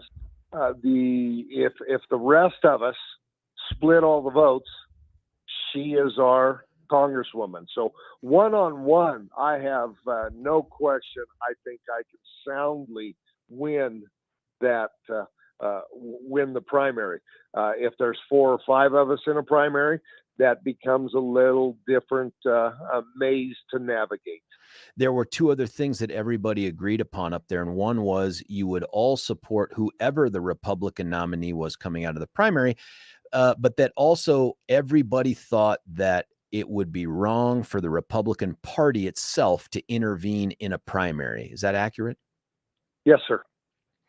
It just, I've never seen anything like it, Jerry. You've been doing this as long or longer than I have. I've just never seen the party play any role in a primary other than trying to maintain neutrality so that the party can figure out who it wants to pick. I've just never seen anything like this. I haven't either. And I am glad that most all the candidates in this race want to give that option to the voters without influence from the state party. Jerry Sonnenberg, candidate for CD4. You got a website, Jerry? You want to tell folks how they can reach out, learn more about you? Yes, sir. SonnenbergforCongress.com. And quite frankly, my email's on there. You can reach out to me. I would love to visit with anybody that would love to talk to me. Now, So, I want to believe that everybody knows how to spell Sonnenberg, but there's a whole bunch of letters that are jammed in there with vowels in between. Spell it for us. S-O-N as in Nancy, N as in Nancy, E, N as in Nancy, B as in boy, E-R-G for Congress. And that's F-O-R. Now, listen, if this were the Wheel of Fortune, if you bought an N or bought an E and did the N's, you could almost figure it out just from there. Jerry Sonnenberg, candidate for CD4. Man, we'd love to continue this conversation as you keep working your way through the campaign. I would love to as well, George. Always a pleasure to talk to you, my friend. Good luck, Jerry. Hey, we're going to take your calls on this too. What did you hear there? What are your thoughts? Any positions that you're at odds with or you really like? Want to continue that conversation at least until we may have to shift gears to something else I wanted to chat about. And then in the 9 o'clock hour, we've got Deb Flora. She's also a candidate for the exact same seat. We're going to try to get through as many candidates as we can, maybe even this week, and try to get through them all here.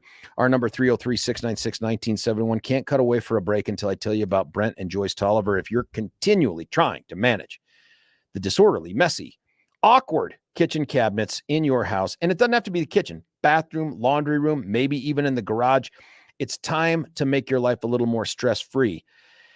From prep to put away with ease and speed, reorganize and clear out the clutter for a fresh start. Even though it's the last day of January, you're still at the front end of 2024 with Roll 'em Out shelves. It's so easy. It's affordable too. That's key in this economy. Affordability is key. Call Brent and Joyce. That's the son and mother team that have been doing this thing for years. You can begin the transformation in your home for less than $1,000. They'll show up, do the free in-home estimate. They did it at my house.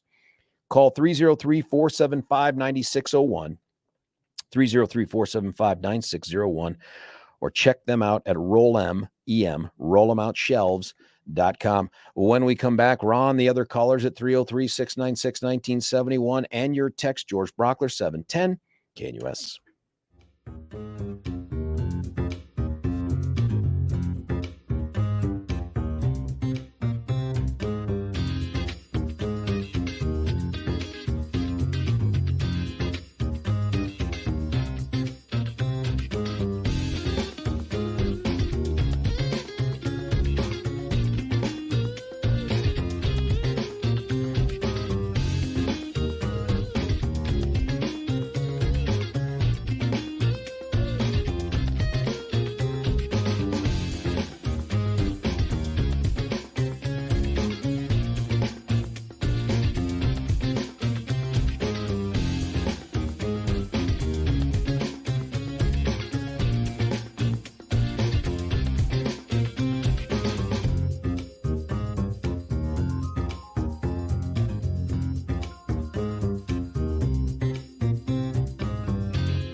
George Brauchler back with you here, mouthful of apple, because I was just talking with Billy until the time ran out on our little bit of a break. 710 KNUS. Before I get to Ron and some of the other callers, by the way, line open at 303-696-1971. Jump on that thing. I got to tell you about Gay Ribble with the Empower Home team at Keller Williams.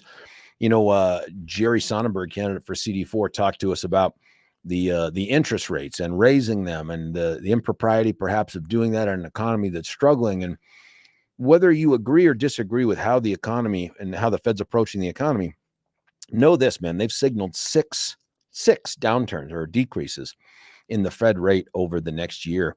That's one where you can jump on that gravy train at the right time or the wrong time. And if you listen to Gay when she was in the studio just a couple weeks ago, she tells you, listen, you may think you're doing yourself a favor by waiting for the rates to come down so you pay less on your monthly mortgage, but the price of that house is going to shoot up because scarcity is real and everyone's going to think just like you. So you could get in a little bit earlier at perhaps a slightly higher interest rate, a mortgage rate, and actually do yourself more long-term financial good. Who tells you stuff like that? Gay Ribble, because she knows the Empower Home team at Keller Williams. They know this market. They know how to get you into the right house and out of the one you don't need anymore or don't want anymore.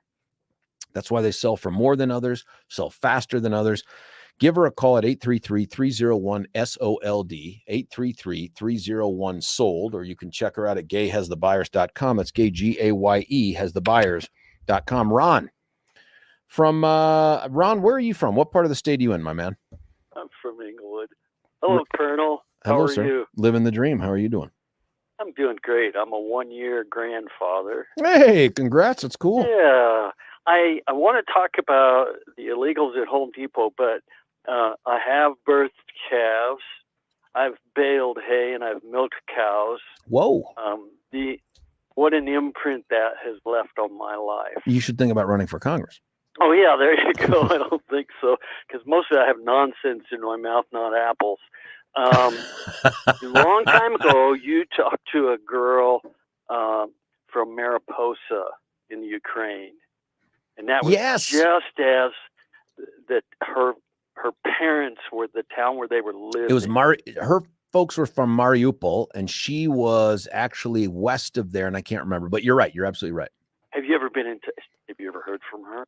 Yeah, so we have done WhatsApp to go back and forth. It's been a few months, by the way, since I've heard from her. I should probably reach back out. But some of what happened here, and this is how the sausage gets made on radio, from some technological advancements that we did here, figuring out a way to get that WhatsApp working. And we tried to bring her up a couple times, man. It was an utter failure. Can't figure out why. And we're trying to get that thing fixed. But once we get that thing licked, we'll have her back on. She's great. That's a great reference. Well, I hope the best has turned out for them. I really do. Me too. I'm working on my house so I can call Gay Ripple. So I'm at Home Depot the last 5 days in a row. And if you want to see the southern border, just go to the parking lot of the Greenwood Village Home Depot. It's there. Really? Yes. I go to that Home Depot from time to time. It is. It's so organized. There's groups of 4 or 5 that stand around. They send the younger ones out to help people load cars. Their gimmick is, we'll help you load your car, and then, can you give us some money? Oh, whoa. Is this the one right north of Arapahoe behind Chick-fil-A? Yep. Yeah, I go to that one. Yeah. I'm 75 years old, and 2 days ago, 2 of them had surrounded a woman loading some shelving into the back of her SUV. Yeah. And I just said, "No, that's not going to happen." So I walked over, looked at her, and I said, "Don't give them money." And she said, "Oh, I won't." Then I looked at them, and I told them, I said, "I got this." They don't speak a word. They all have expensive phones, and they put the phone in your face, and it has 4 or 5 sentences to explain things. They send the younger, more innocent ones, and then they go back to a group where the one that's in charge takes the money, if they get money. This They is had kind of that like drug entire dealers or hookers parking or lot. something, you know? What? It's almost like the same thing you would think of when, yeah, like a pimp. That Billy came over Yeah. there, like a pimp or Yeah. the drug dealer guy who's like, you know, go do this, go meet these. But I don't know. There's a guy that's about 6'3". He's got brand new work boots and new blue jeans, and he wears a bright yellow vest. And he stands near the front, across, in the parking lot. But he'd be the first one you come to if you're walking out of the store. And Greenwood Village Police goes by, and they call them every day and say they're here. But it's sophisticated. It is, and it's planned. It's organized. True to that, there was a group in the neighborhood that were coming around door to door. I happened to answer the door when they came by in the middle of the day. I'm glad I was the one that answered it. And it was 2 or 3 of these young ladies now. And there's a dude standing off, back on the sidewalk, but there's 2 or 3 ladies at the door. And one of them speaks just enough English to say, you need housekeeping. And then if you ask any questions at all, then they pull out the phone. They got the Google Translate going or whatever. Or in some cases, I've heard of people saying, hey, they end up calling someone else who can translate for them. And I'm like, what the hell is going on here? You know what I mean? Like, this doesn't seem like the Colorado I grew up in. And one, I've never encountered that before. Someone going door to door offering to be your housekeeper. It's just weird. Well, I think these are the same people that hate America, that don't want borders, wherever they get their money. And they're training these people. They're taking them to these locations. I think they're probably nationally putting pressure on Home Depot to eventually. Years ago, there was a program. If you were an employer and you hired this person, you got a kickback from the government. Do you think that's what's happening? And who do you suspect, by the way, is organizing them, Ron? I mean, who's organizing these guys? Well, the ones that are always behind the scenes. George Soros, United Nations. There's 13 of these NGOs. Yeah. At the border, they're the ones that are giving paperwork to these people. I'm just not sure that I would trust the UN to organize anything anywhere other than perhaps an anti-Israeli movement in Gaza. But other than that, I don't really. I was searching, but they're organized. I mean, people that can't even speak English are showing up. And they're there daily. It's almost as if maybe they're getting paid by the hour to be there. It's scary. Let me ask you this, since we were on this topic, and I appreciate that. I went because I was afraid that they were going to take advantage of this woman. No, listen, you did the right thing. You did the right thing. Especially if you see something, say something. Well, see something, do something. You know what I mean? Like, I appreciate that. But let me ask you, getting back to the broader topic, when you hear about this compromise, I'm using air quotes, compromise bill in the U.S. Senate to try to tackle some of the immigration issues, when you hear about the impeachment of Mayorkas as Secretary of Homeland Security, what are your thoughts? I'm 75. I'm a hardline conservative, and I'm saying shut the border. It needs to stop. Forget the numbers. I've been in and out of California the last year and a half with my daughter and the baby. And Southern California? Northern. Well, Sacramento Airport is a ghost town. Really? There's nothing there. It's I don't know how that city exists other than it's the capital. But these people think paying $5 a gallon is the right thing normal. to do. It's normal. It's not. It's what has happened to that state, and then you take what's happening at the border, and what it's going to take financially to give these people food and health care and schooling. We heard that out of Denver, right? Like they're flooding the schools. In school now. I don't want that. Yeah. Ron, when it comes to Mayorkas, do you support the impeachment? And if so, to what end? What would it accomplish? I haven't paid that much attention to it. No, I appreciate that, honestly, but I don't like anything about this administration or what they've done. Ron, I hear that a lot on this show. You might be surprised, but there are a lot of folks who feel just like you do. Ron, hey, man, thanks for the phone call. Thanks for stepping up and trying to do the right thing where you thought it needed to be done there at that Home Depot. I was just wondering if I was going to be picking up my teeth off the ground, but well, they can always get you new ones. That's true. And those so are our good friends at Twin there. Aspen Dental Center. What a great segue. No, I'm kidding, Ron. Bye-bye. Thanks for the phone call, man. Thanks for listening. Ron's line is open at 303-696-1971. I'm going to cut away for a break after I tell you about the DJC. That's Dan Kaplis, his partner, Babar Wahid, the other attorneys at the firm.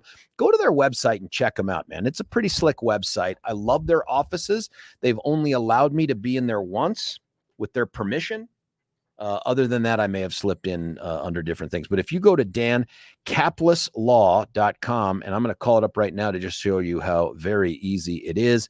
It's a serious firm for serious cases. There's Dan on the front right now. And that's ridiculous because Dan, I think, I'm not great at math. Dan could be 90, but he doesn't look 90. Dan looks like he could be my younger, taller, leaner brother. And that really bothers me because my younger brother is heavyset and bald, but that's not Dan. Look, proven results. This is just off the website. $26.6 million verdict for a single case, a truck accident. $21 million settlement on a bus crash case. $20 million on another bus crash case. My point in taking you to the website is you can check out these folks. You can go to the About Us page. You can see his partner, Babar Wahid, who I did Babar's very first trial back in gotta be 2006. My God, he has facial hair now. That's incredible that he's able to grow because he was so young when we did this very first trial together. These are just good people trying to do good work on righteous cases. That's it. That's all they do. If you think you have a righteous case and someone has changed your life for the worse through their negligence, recklessness, could be in some cases their intentional conduct, have a phone call with the super nice people out there at the Kaplis Law Firm, 303-770-5551, 303-770-5551, or you can check them out at dankapleslaw.com. I'm there right now, dankapleslaw.com. When we come back, we'll get to your calls, your texts on this topic, and then in the 9 o'clock hour, right at the top, just like we did with Jerry Sonnenberg, we're going to have Deb Flora, candidate for CD4 on. Stick around. George Brauchler, 710 KNUS.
George Brauchler right back with you here at 710 KNUS. Just enough time to tell you about our good friends at Ultra Botanica. They've created that all-natural, patented, curcumin-based supplement called Ultra Cur. It's got the U with the little umlaut on it.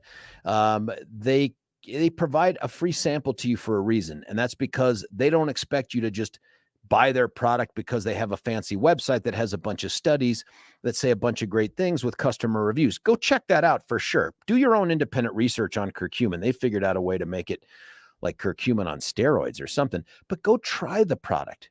Risk-free, free 3 days. Go to your natural grocers, ask the vitamin manager for your free 3-day sample and see how it affects you. I feel pretty confident I know what's going to happen because like me, and Billy took it too, I experienced a benefit after I ran. After I ran, that swelling, that pain that usually took place for me in my knees and my ankles, it was there initially.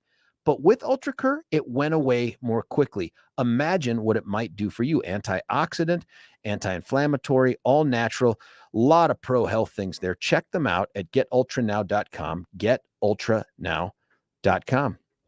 Listen, that brings us to the end of hour 3 of 4. And when we come back in the 9 o'clock hour, we're going to be joined by a voice you used to hear in that 3 to 4 o'clock time slot. Her name is Deb Flora. She would like to be our next congressperson, my congressperson from CD4, most competitive race in the state. Stick around. George Brauchler, 710 KNUS. Say goodbye to clutter and hello to convenience when you experience organization transformation in your home. Roll 'em Out Shelves, your clutter transformation experts, create affordable Colorado-crafted organized storage solutions. These custom options will maximize and organize your kitchen and bath storage as Roll 'em Out Shelves carefully designs and builds roll-out drawers to fit your space perfectly to clear the clutter. Contact owners Joyce and Brent at Roll 'em Out Shelves to schedule your free in-home estimate today.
George Brauchler back with you here. Final hour of the Hump Day show right here on 710 KNUS. As you know, there is a huge competitive congressional race going on right where I live. I'm in Douglas County, been there forever. It is the 4th Congressional District, seat being vacated by Ken Buck. We've spoken over the course of the last few weeks with several candidates, including Lauren Boebert. We had Holtorf in here, Richard Holtorf. We had Jerry Sonnenberg on the phone. Well, we're bringing up another one, a complete stranger to 710 listeners. There's no chance you will ever recognize the voice of our next guest, but her name is Deborah Flora. Deb, how are you doing? I'm doing great, George. So great. Wonderful to talk to all the wonderful listeners of 710 KNUS. I miss talking to them on my daily show, but it is sure good to be seeing them out in the field as we're traveling all over this district. Well, and I think folks ought to know that being on the radio and being a candidate for a partisan race are incompatible. So you can't do both, right? Like, I mean, that's one of those things where it's not like Deb decided, hey, I just hate the radio. It was, you can't do one and do the other at the same time. You had to go.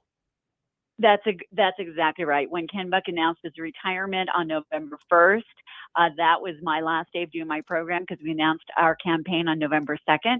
And there are FCC, FEC rules. Otherwise, I would love to continue what we do and what I did as the Director of Public Policy also at Salem, which is really helping galvanize the great listeners, inform them, equip them, and really stand up against the crazy policies coming out of the dome under Denver. You know, while I was there, we were able to stop injection sites, which they're trying to get across the finish line again. We're able to obviously go down to the border. George and you and I did that earlier. Yeah, I was going to talk to you about last that, year. Absolutely. So it's been a wonderful opportunity. I so believe in it. But now I'm ready to take that fight from the school board to the state house, so to speak, and take it to Congress now. Now, listen, I think folks think they know you when they listen to 710 because they listen to you every day and you talk about stuff and little pieces of your life filter into some of the topics and the conversations and the interviews. But do us a favor. Just pretend for a moment that we have listeners out there who are like, I think I know Deb, but I really don't know her background. Tell us about how you got to hear from there. Yeah, you got it. Absolutely. Well, I grew up in Colorado on Lowry Air Force Base. I shared the story of how that was like growing up in the lap of liberty there in Aurora. Went to the Soviet Union when I was traveling with Youth for Christ International as a young woman. And that was the moment that I realized I didn't know freedom until I saw the palpable absence of freedom, which I did. And what I realized then is just like my father, who was willing to go to Vietnam, my husband, who I'd not met yet, who's an 82nd Airborne veteran, my brother-in-law, my sister-in-law, I was willing to fight when that day would come to our country, when we'd see the erosion of the freedoms that are so unique, really, in the course of human history. And that day's today. But I've already been fighting a long time before that. I founded Parents United America when I realized that parents are being shut out of the conversation. Even right in my own home school district of Cherry Creek, parents aren't being notified about a lot of things, including transitioning for as young as 12 years old. So I was standing up against that, helped write curriculum transparency legislation, and then did the documentary, Whose Children Are They?, that exposed what's going on in our school district. By the way, did you ever answer that question? Whose children are they? You know what? 100%. They are gifted to us by God, but they do not belong to the state or the government. Right. Everyone knows that intrinsically. You know, so many of these issues, George, are not partisan, but they are common sense. And everybody is seeing where we're going wrong. But between that and then being on the air and being the Director of Public Policy for 710 KNUS, I've been fighting this on every issue. Now it's really to take these solutions to Congress and stand up there. Deb, you were an inch away from making it onto that primary ballot for the Senate just a couple years ago when you were trying to solve some of the same problems out in D.C. I don't know. After having gone through that experience, what's wrong with you? Now, listen, I mean, that you want to do this again. And I want to say this too. In most circumstances, when guys are talking in almost any setting, people always ask like, hey, you know, the best part of the couple is your wife. In your particular case, I still think you're awesome, but Jonathan's pretty damn cool. I mean, that guy's pretty awesome. Thank you. You are a smart man, George. Yeah. Yes, indeed. After 23 years of marriage, it just gets better every day. He's amazing. He's my partner both in the films and the projects that we make in order to kind of move the needle, the power of media. He's, I always say he's 6'2" on the outside, 6'2" on the inside, a veteran. So he is. And your first question about the U.S. Senate race, I did come just 38 votes short of advancing last election. But here's what came out of that, George, is it really reinforced my desire to serve the good people in the 4th Congressional District. One of the greatest joys was traveling all over, talking to people who are the salt of the earth, whether it's from Baca County in the south to Phillips County in the north. Obviously now with the new redistricting, half of the electorate is in Douglas County, which is my home, where I have deep roots, having helped flip our school board back to one that is answerable to parents and children and the stakeholders. But it really reinforced my desire to serve. And since then, issues have just gotten worse. You know, $34 trillion of debt, which is not only unsustainable, it's immoral on the backs of our children and our grandchildren. You know, the fact that energy has been shut down for the most part, we need to become net energy exporters. It will help drive down inflation. Our border, you and I were down there, wide open. I stand 100% behind the impeachment of Mayorkas because, number one, he's just not doing his job while lying to the American people. Well, hold on. Let's talk about that for just a moment, Deb, because I get the part about, hey, this guy sucks at his job. I'm sold. But what's the end game here? Let's say we get the impeachment done. There's no way the Senate's going to, by the way, vote to convict or remove, but let's pretend we could. Towards what end? Like, what's the fix for him? The fix for him is to put someone else in his place who understands that his job as the Director of Homeland Security is to protect the safety and sovereignty of our nation. But it'd be Biden making that pick until at least January. Yeah, but indeed. But the reality is this, you know, it is about time that there's accountability in Washington, D.C. I talked to so many great people who have lost all faith in our federal government, and that's just wrong. And part of the unique role of Congress is, number one, the power of the purse strings. I know how to say no to spending. I'm a mom who handles our own home budget as well as our businesses. So the power of the purse strings, the power of accountability, sitting someone in that seat under oath and holding them accountable for what are either lying about, like Mayorkas saying that the border is secure. We had 10 million people come across our border in the last 3 years. That doubled it from the entire period before. So yes, we've got to get a new president in the White House for sure. But if we're not doing our job holding the other branches accountable, we've gotten away from the separation of powers and the very reason why we have it set up this way. So you know what? I will stand for the right thing, even if it's going to take a while to turn this around. And by the way, one other thing that's an absolutely right thing is a balanced budget amendment and single subject appropriation bills. Because let's talk about the border, for instance. In the omnibus spending bill of, I believe it was December of 2022, there was money in there for Border Patrol in Yemen, but not in the United States of America. There was only more money for them to actually just process people instead of actually patrol. I'm going to help hold big government accountable. And by the way, when Republicans put as much pork in those omnibus spending bills as Democrats do, we've got to have accountability on both sides of the aisle. Yeah, I agree with that. Listen, you and I and a guy named Stephanie Tubbs was down. We're down at the border. Isn't that what people call him? Online. We were down at the border in El Paso a year ago next month, and I can't believe it's been a year, but a year ago last month, and things were bad then. But how did that experience impact sort of your view of this? Like, I think a lot of people can rightfully say, just off the imagery they see on TV and on media and the internet, hey, this is obviously a disaster. But we were down there up against the fence, like touching the fence and talking to the people coming through the checkpoints and all this other stuff. What were your takeaways there? You know, there's nothing like being there and listening firsthand to Border Patrol agents who are talking about the fact that they've changed the rules of engagement, just like they did to our military, which made their jobs untenable under Obama. They've done that under Mayorkas.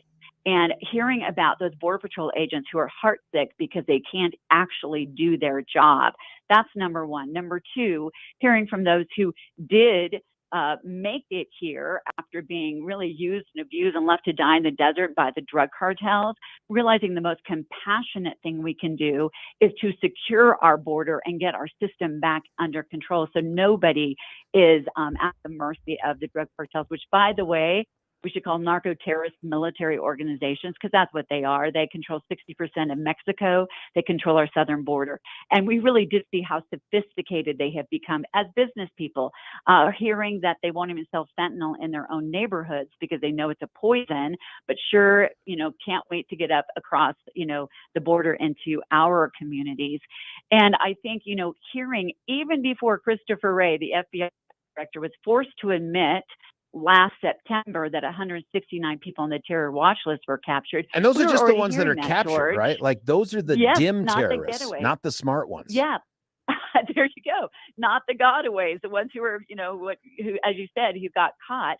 We already knew that. We were talking to Border Patrol in El Paso, in Deming, New Mexico, in Columbus, that's right. New Mexico, who were telling us, I said, who's really coming over? They said 90% adult single males, and most of them, they said, this is quoting them, are coming from the stands.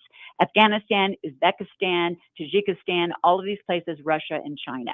We already knew that. So one of the things it showed me is that we already knew that Biden and his administration were hiding the facts and that it was already dangerous. So when you think about right here in Denver, 40,000 illegal immigrants are here. We don't actually even know who's here. 40,000. Yeah, we don't even know who is here in our country or our state. We're talking with Deb Flora. She used to do some stuff on a radio station somewhere, and now she's running for the 4th Congressional District. I got a chance to see you and Jerry and the rest of all the candidates. Well, not all the candidates, but almost all the candidates last Thursday up at Fort Lupton. That's not in Douglas County. That's not, where you live. But it's up there it's a giant jurisdiction. I mean, it's maybe smaller in square mileage than the 3rd, but that's one of the largest congressional districts in this region of the country. Kind of a big deal. Yes, it is. But you were up there. You're on the stage with all these other people. And first off, what were your takeaways from that event? I think the takeaways are really that, a lot of us will have the same policy descriptions. What's going to come down to is people really knowing how clear of a plan folks have. We released my plan that has very specifically spelled out solutions, because we can all talk about the problems. What are the solutions? And anyone can see that at deborahflora.com. It's the roadmap to restoring America. And a lot of people don't want to put down what they are planning to do because then they're held accountable. I want to be held accountable because these are the things I am committed to. And those voters in the 4th, they're hiring someone. So I have put out a very clear plan. And so whenever we have these forums, you may hear some of the same comments or the same pointing to the problems, but really it's time for new leadership. And as you know, I am not a career politician, but it's time for new leadership that have big, bold ideas instead of business as usual. So we put out our plan and announced it that night and released it on Monday. So people can see that at deborahflora.com. It's the roadmap to restoring America. Spell the Deborah part, because I've seen it 2 ways. How do you spell it for the website? Yes. You know what? It's the old-fashioned biblical way, DEBORAH, DeborahFlora.com. It's got some cheering in there, like rah, rah, rah, right? It does. Thank you. Thank you. Feel free to cheer anytime, George. For sure. Let me talk to you about that setting too. Up there, you did well. I mean, for a place that wasn't your backyard, you did well. Tell folks how it turned out and what was your takeaway from that? Oh, absolutely. We felt very good about it. We came in 3rd in the straw poll out of 9 candidates. And as you mentioned, the first 2, Jerry and Mike, both live in that area and, had a lot of supporters in the room. We just brought, about 3 people with us because I always look at those forums as a place where those who are local out, can hear and can make their decisions. We'll be having them all over this 4th Congressional District, but coming in 3rd when it wasn't even our neighborhood, absolutely felt like a very big win. And the first opportunity that people will have to learn about, the real plan that I've spent a lot of time looking at over many years, studying our Constitution, the Federalist Papers, the problems, the solutions. And so we felt very good about that. Deb, one of the things that I asked there at that setting was premised on the idea that, when you're pro-life, you've been battling Roe versus Wade for 50 years, Right. just under 50 years. And a lot of it for conservatives had been things like, this is not a issue for the Supreme Court. This is not a federal issue. This should be something that the states deal with. Well, then all of a sudden Dobbs happens and the world goes crazy. Mm-hmm. And now there's talk about, should Congress get involved in federal legislation that would ban or limit abortion? What are your thoughts on that? Absolutely. What I shared is I served actually on CareNet, the national board that supports pregnancy resource centers. So one of my first focuses, George, has always been on supporting women in crisis, making sure they have real choices, not just, forced into an abortion they may or may not want, but real choices. So that's where we need to start, is compassion on that front.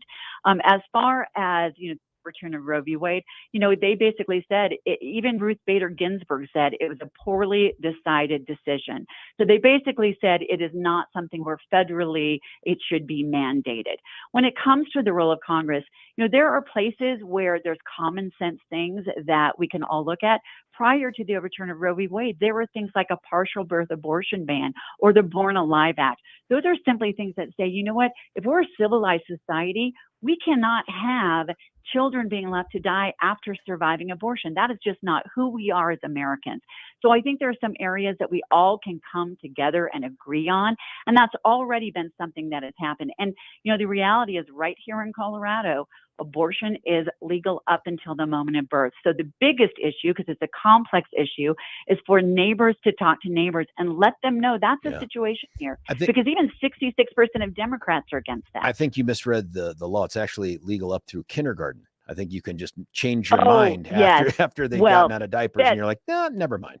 Yeah, just slightly more barbaric. I mean, there is actually something, by the way, in California where they have postnatal care the doctor cannot interfere with, meaning after birth. Good Lord. This is really a moment for us to look at ourselves as a country and just say, how can we call ourselves civilized if we're for that? And when we have those conversations and we talk about how it's the Democrats who are extreme on this, then we can begin to turn this around to a culture of life. If, just to drill down on that, because you said a lot of good things in there, but just so that I know, because I'm simple, federal law makes its way through a bill. Do you sign on to this thing? Do you vote for that, to a federal answer to the abortion thing? Or do you say, I really think, even though my state is so jacked up on this, I do think this is a state thing?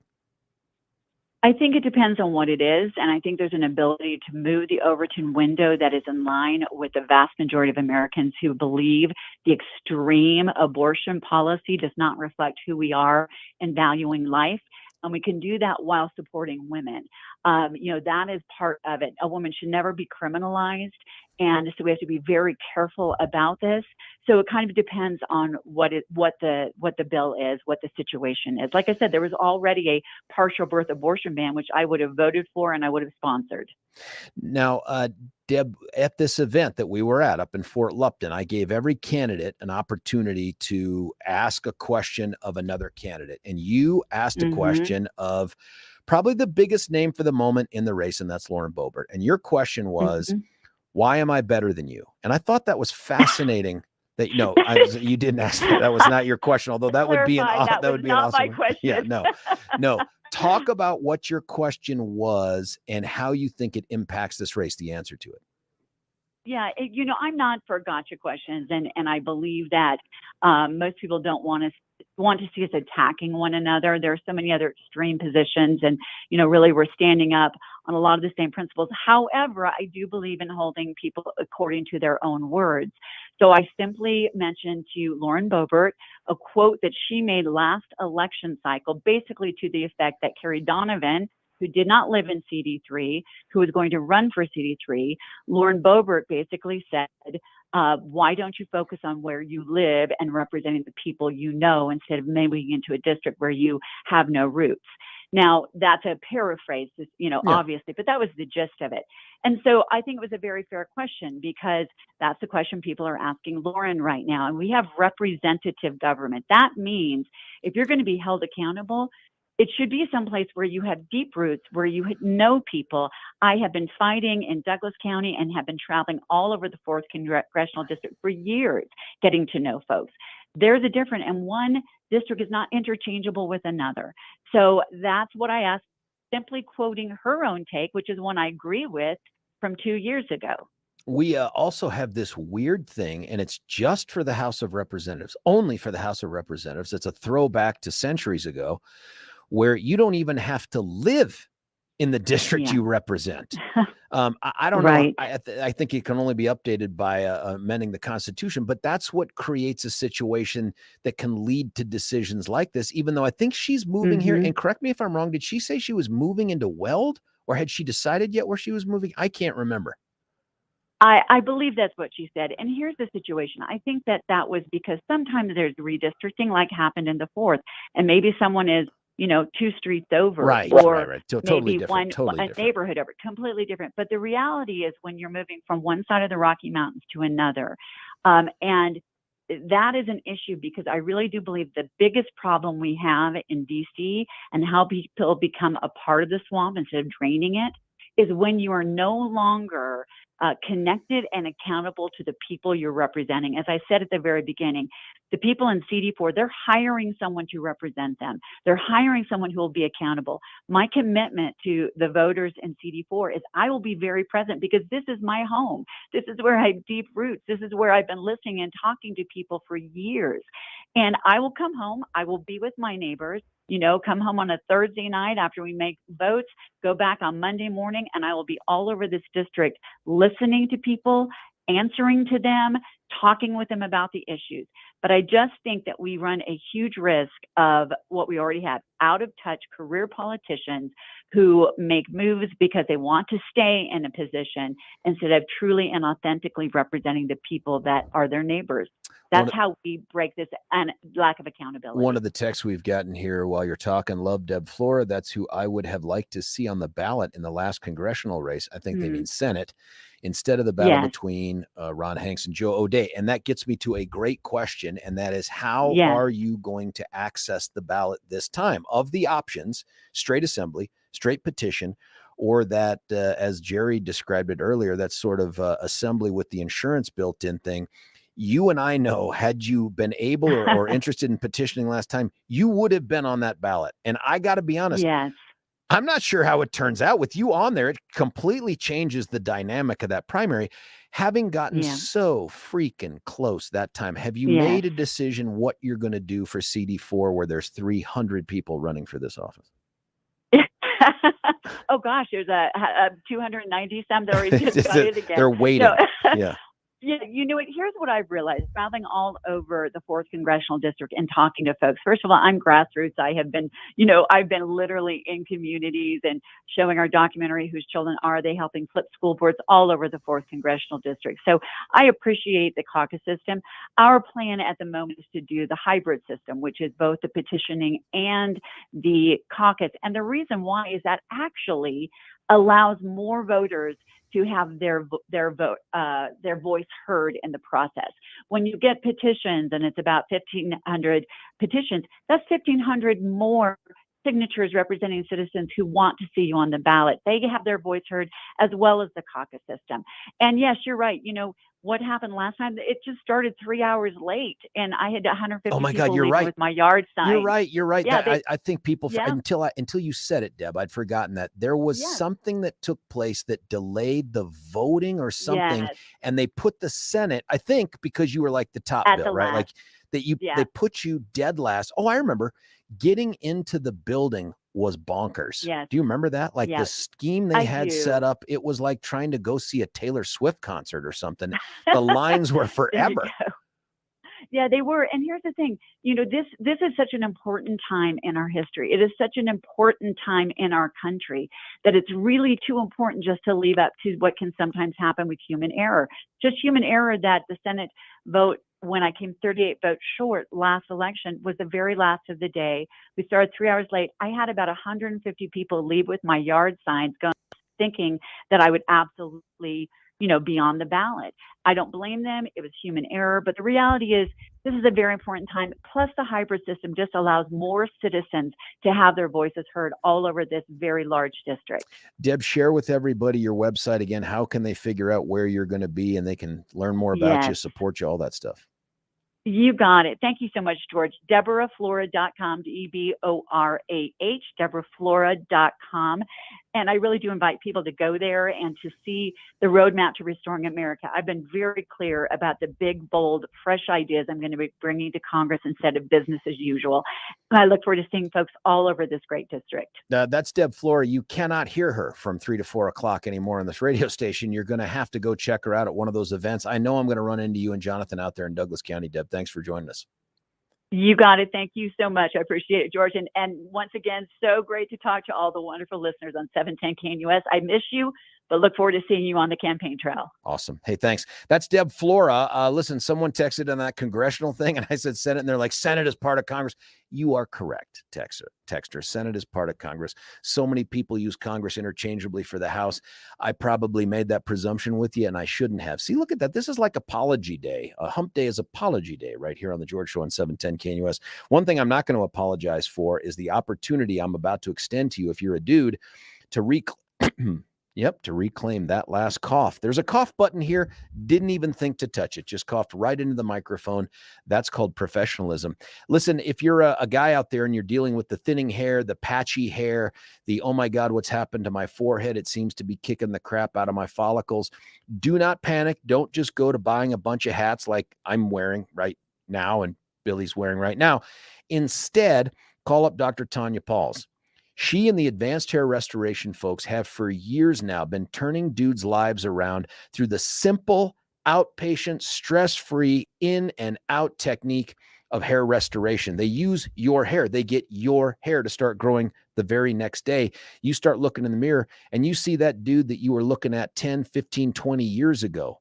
Imagine how good you feel, the spring in your step, sort of that extra thing you have going for you that you thought, man, that's in the rear view mirror. Now it makes me look so old. For me, I have the dang hair. It's just turned gray. Apparently, Dr. Tanya Pauls can't fix that part. But if you got the thinning, balding hair, she can help fix that. Give her a call at 720-459-HAIR, 720-459-HAIR.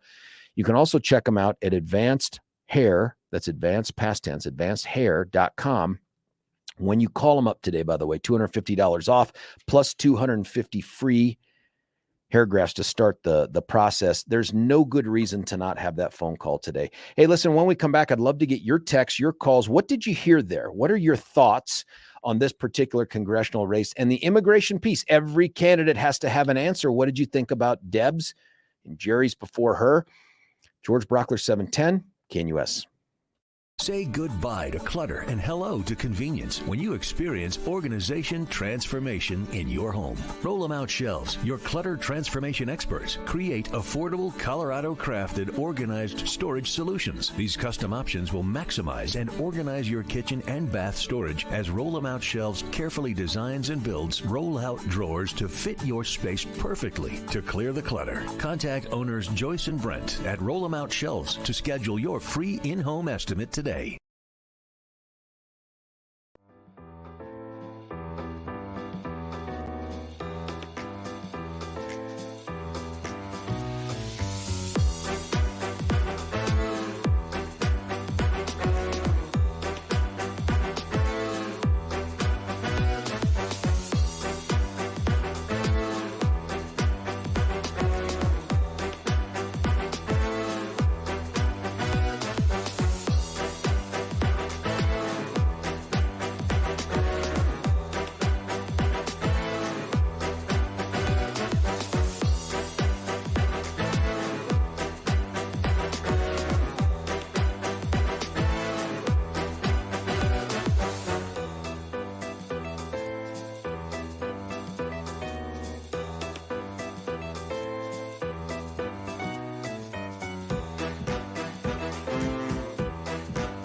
Little Prince right here on 710 KNUS, driving around the other day with Graham on just that topic before we get to some of the conversation that we've been having on immigration and stuff like that. Graham's got some songs. He looked up a playlist, I think on Apple Music or Amazon or something, and it was 80s hits.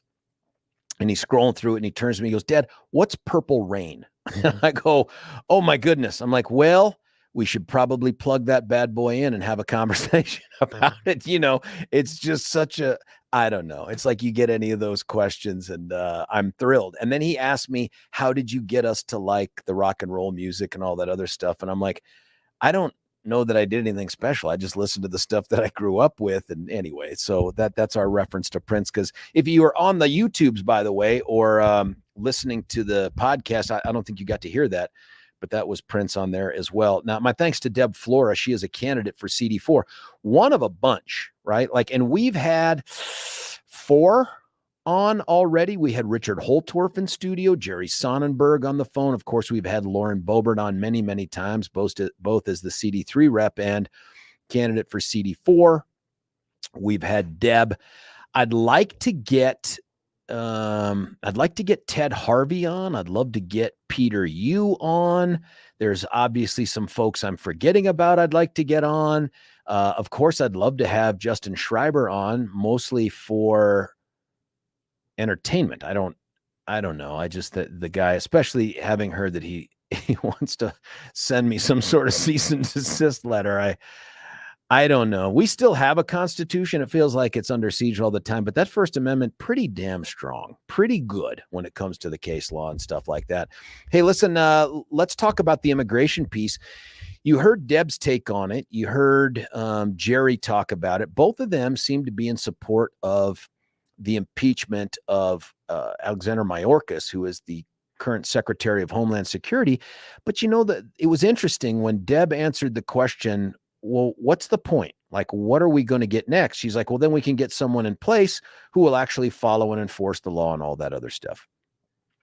Well, until we replace the president, you're just giving Biden another chance to put someone in that position. But then the second part of what Deb said, I thought was a better answer for me. And that was, hey, it's about accountability. And I thought, okay, accountability is part of it. I don't know that impeachment is that vehicle, right? Like the vehicle for someone doing a poor job in the private sector should be firing them. In government, it's a promotion. But I think that this is something that you heard Ken Buck say, like, listen, being incompetent is not an impeachable offense. It's pretty clear what are impeachable offenses. I'm going to vote to impeach someone. They got to have earned it, and I'll be right there. But Biden should be the one wearing the results of this catastrophe. And so it feels to me like that effort to impeach is serving a political purpose. One, it keeps this issue front and center, and it highlights it in a way that it sounds like this is about a failure. This is about okay, I get that, the politics piece. Meanwhile, these folks are doing nothing about nothing, right? Like the only thing I've heard attempting to be done about immigration is this bipartisan effort in the Senate. It is far and away from what I would have in place if I were king for a day or dictator in my first day of my presidency, as Trump claims he'll do.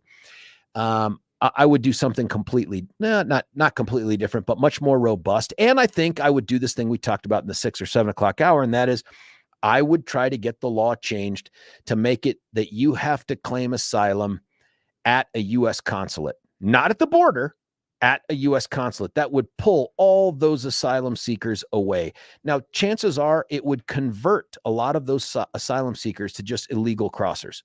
They would still come to the border anyway because they know that they're not going to be processed through that.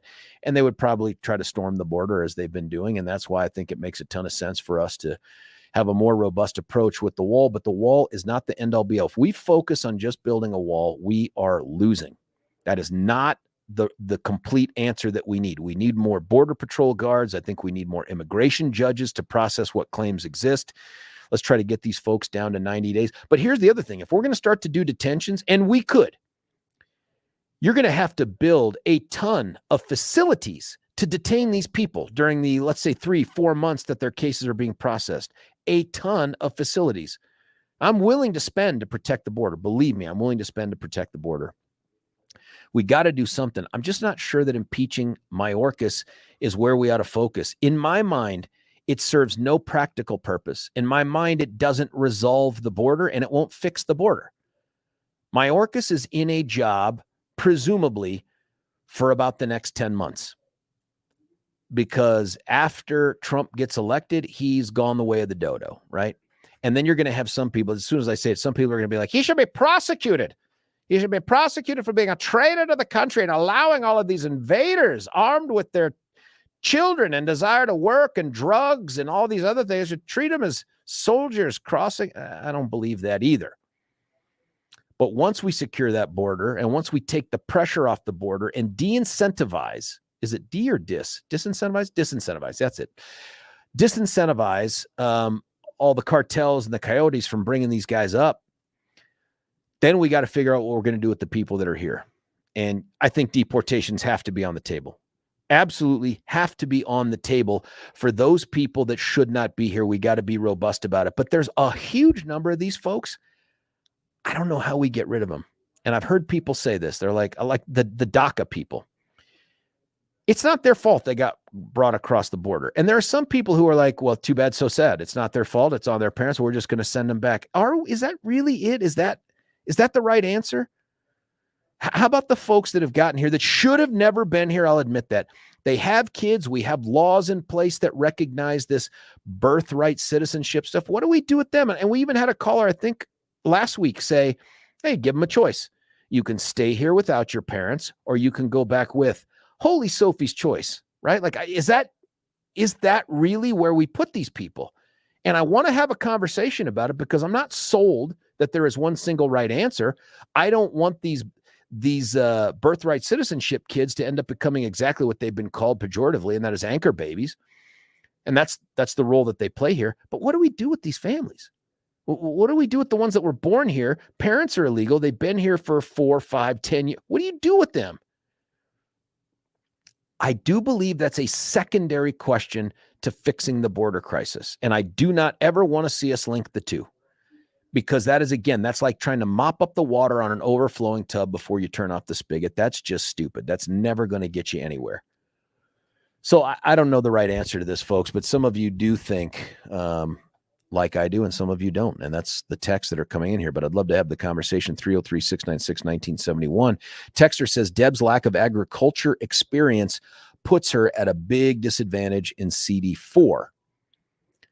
Another text. Oh man, George, do I ever agree? Number one, what good do these impeachments do? Seems like they keep working on their job and doing the same thing.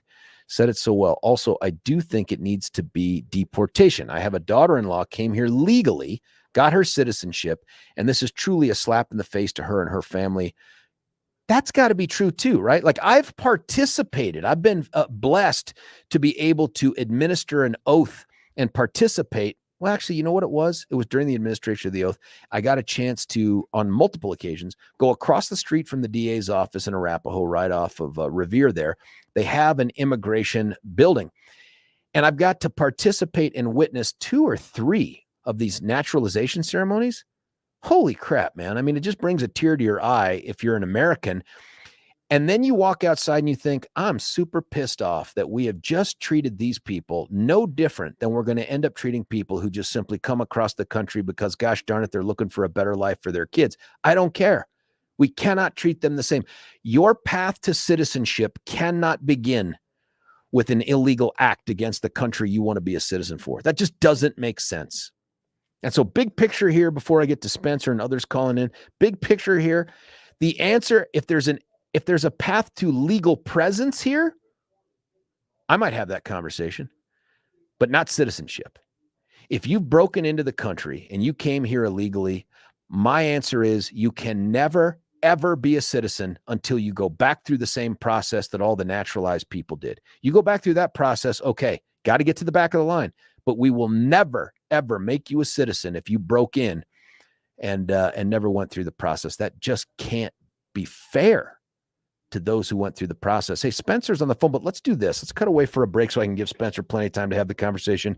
And anyone that wants to join him at 303-696-1971. Rocky Mountain Men's Clinic, ever heard of them? My guess is if you haven't, one of your buddies has. This is a dude-related business that says to guys of a certain age that are going through that downturn in testosterone or whatever, we have an answer for you. You don't just have to learn to Garfield your way through the rest of life, eating and just sitting on the couch. If you're interested in finding that joie de vivre, that spring in your step, I want to work out more, I want to feel younger, I want to feel more active, if you know what I mean. These are the folks that can help you do it. All you got to do is go to RockyMountainMen'sClinic.com, take their easy 10-question true-false quiz, less than 2 minutes to take it. They'll let you know if they think that you're eligible for this. They do TSA or PSA, PSA testing. That's for your prostate, of course. The T testing. And then you go in and you have that initial consultation. They answer all your questions. $99 is all it costs. But guess what? If you decide to go through the treatment, and you will, they roll that cost into the cost of the treatment, so it becomes a free consultation. 720-440-7900, 720-440-7900, or visit RockyMountainMen'sClinic.com. That's RockyMountainMen'sClinic.com. When we come back, Spencer, your texts, George Brauchler, 710KNUS.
George Brauchler back with you here. Final segment of the show. We'll get to Spencer in just a moment. New year, new look inside that house. If you're upgrading your countertops, there's only one person to call. It's Mitch Floria with the Art of Granite. You've heard me sing Mitch's praises and the quality of his work and the customer satisfaction for, years now.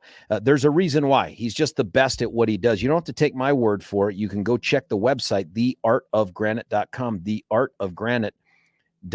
All the selection. He gives you the deals. If you're a 710 listener and you let him know that, he throws in the kitchen countertop, the kitchen sink with the kitchen countertop package, or he'll throw in the bathroom countertop with the kitchen countertop package. You choose. 303-386-5919, 303-386-5919.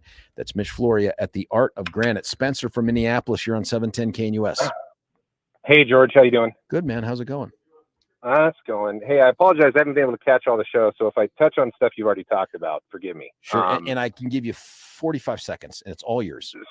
Okay, so why aren't they just enforcing the current law? Current law on asylum is far more forgiving than I ever thought it was. They don't have an option to turn them away. They do not have that option. Have to process them. But so everyone coming is claiming asylum? My God, that is the thing du jour. And all they're saying is, I'm from Venezuela, which is one of those pre-marked countries, or I have fear. They have to process them for just the magic language. We need to change the law about the magic language. So if they're, I mean, the certain aspects of this new legislation, it touches on, multiple offenses, then we kind of have a 6-year ban. Well, don't they already have a law in place where one offense is a 10-year ban? No, it's different than that. And they're talking about when they shut down the border for the asylum stuff. Spencer, do me a favor. This topic isn't going to wait. We're going to talk about it again tomorrow. Would you please call in tomorrow? And I appreciate you listening. We're just out of time. Hey, my thanks to Jerry Sonnenberg. My thanks to Deb Flora. And mostly my thanks to you. And, of course, Billy, for all the other good stuff. We'll be back tomorrow. It's George Brauchler,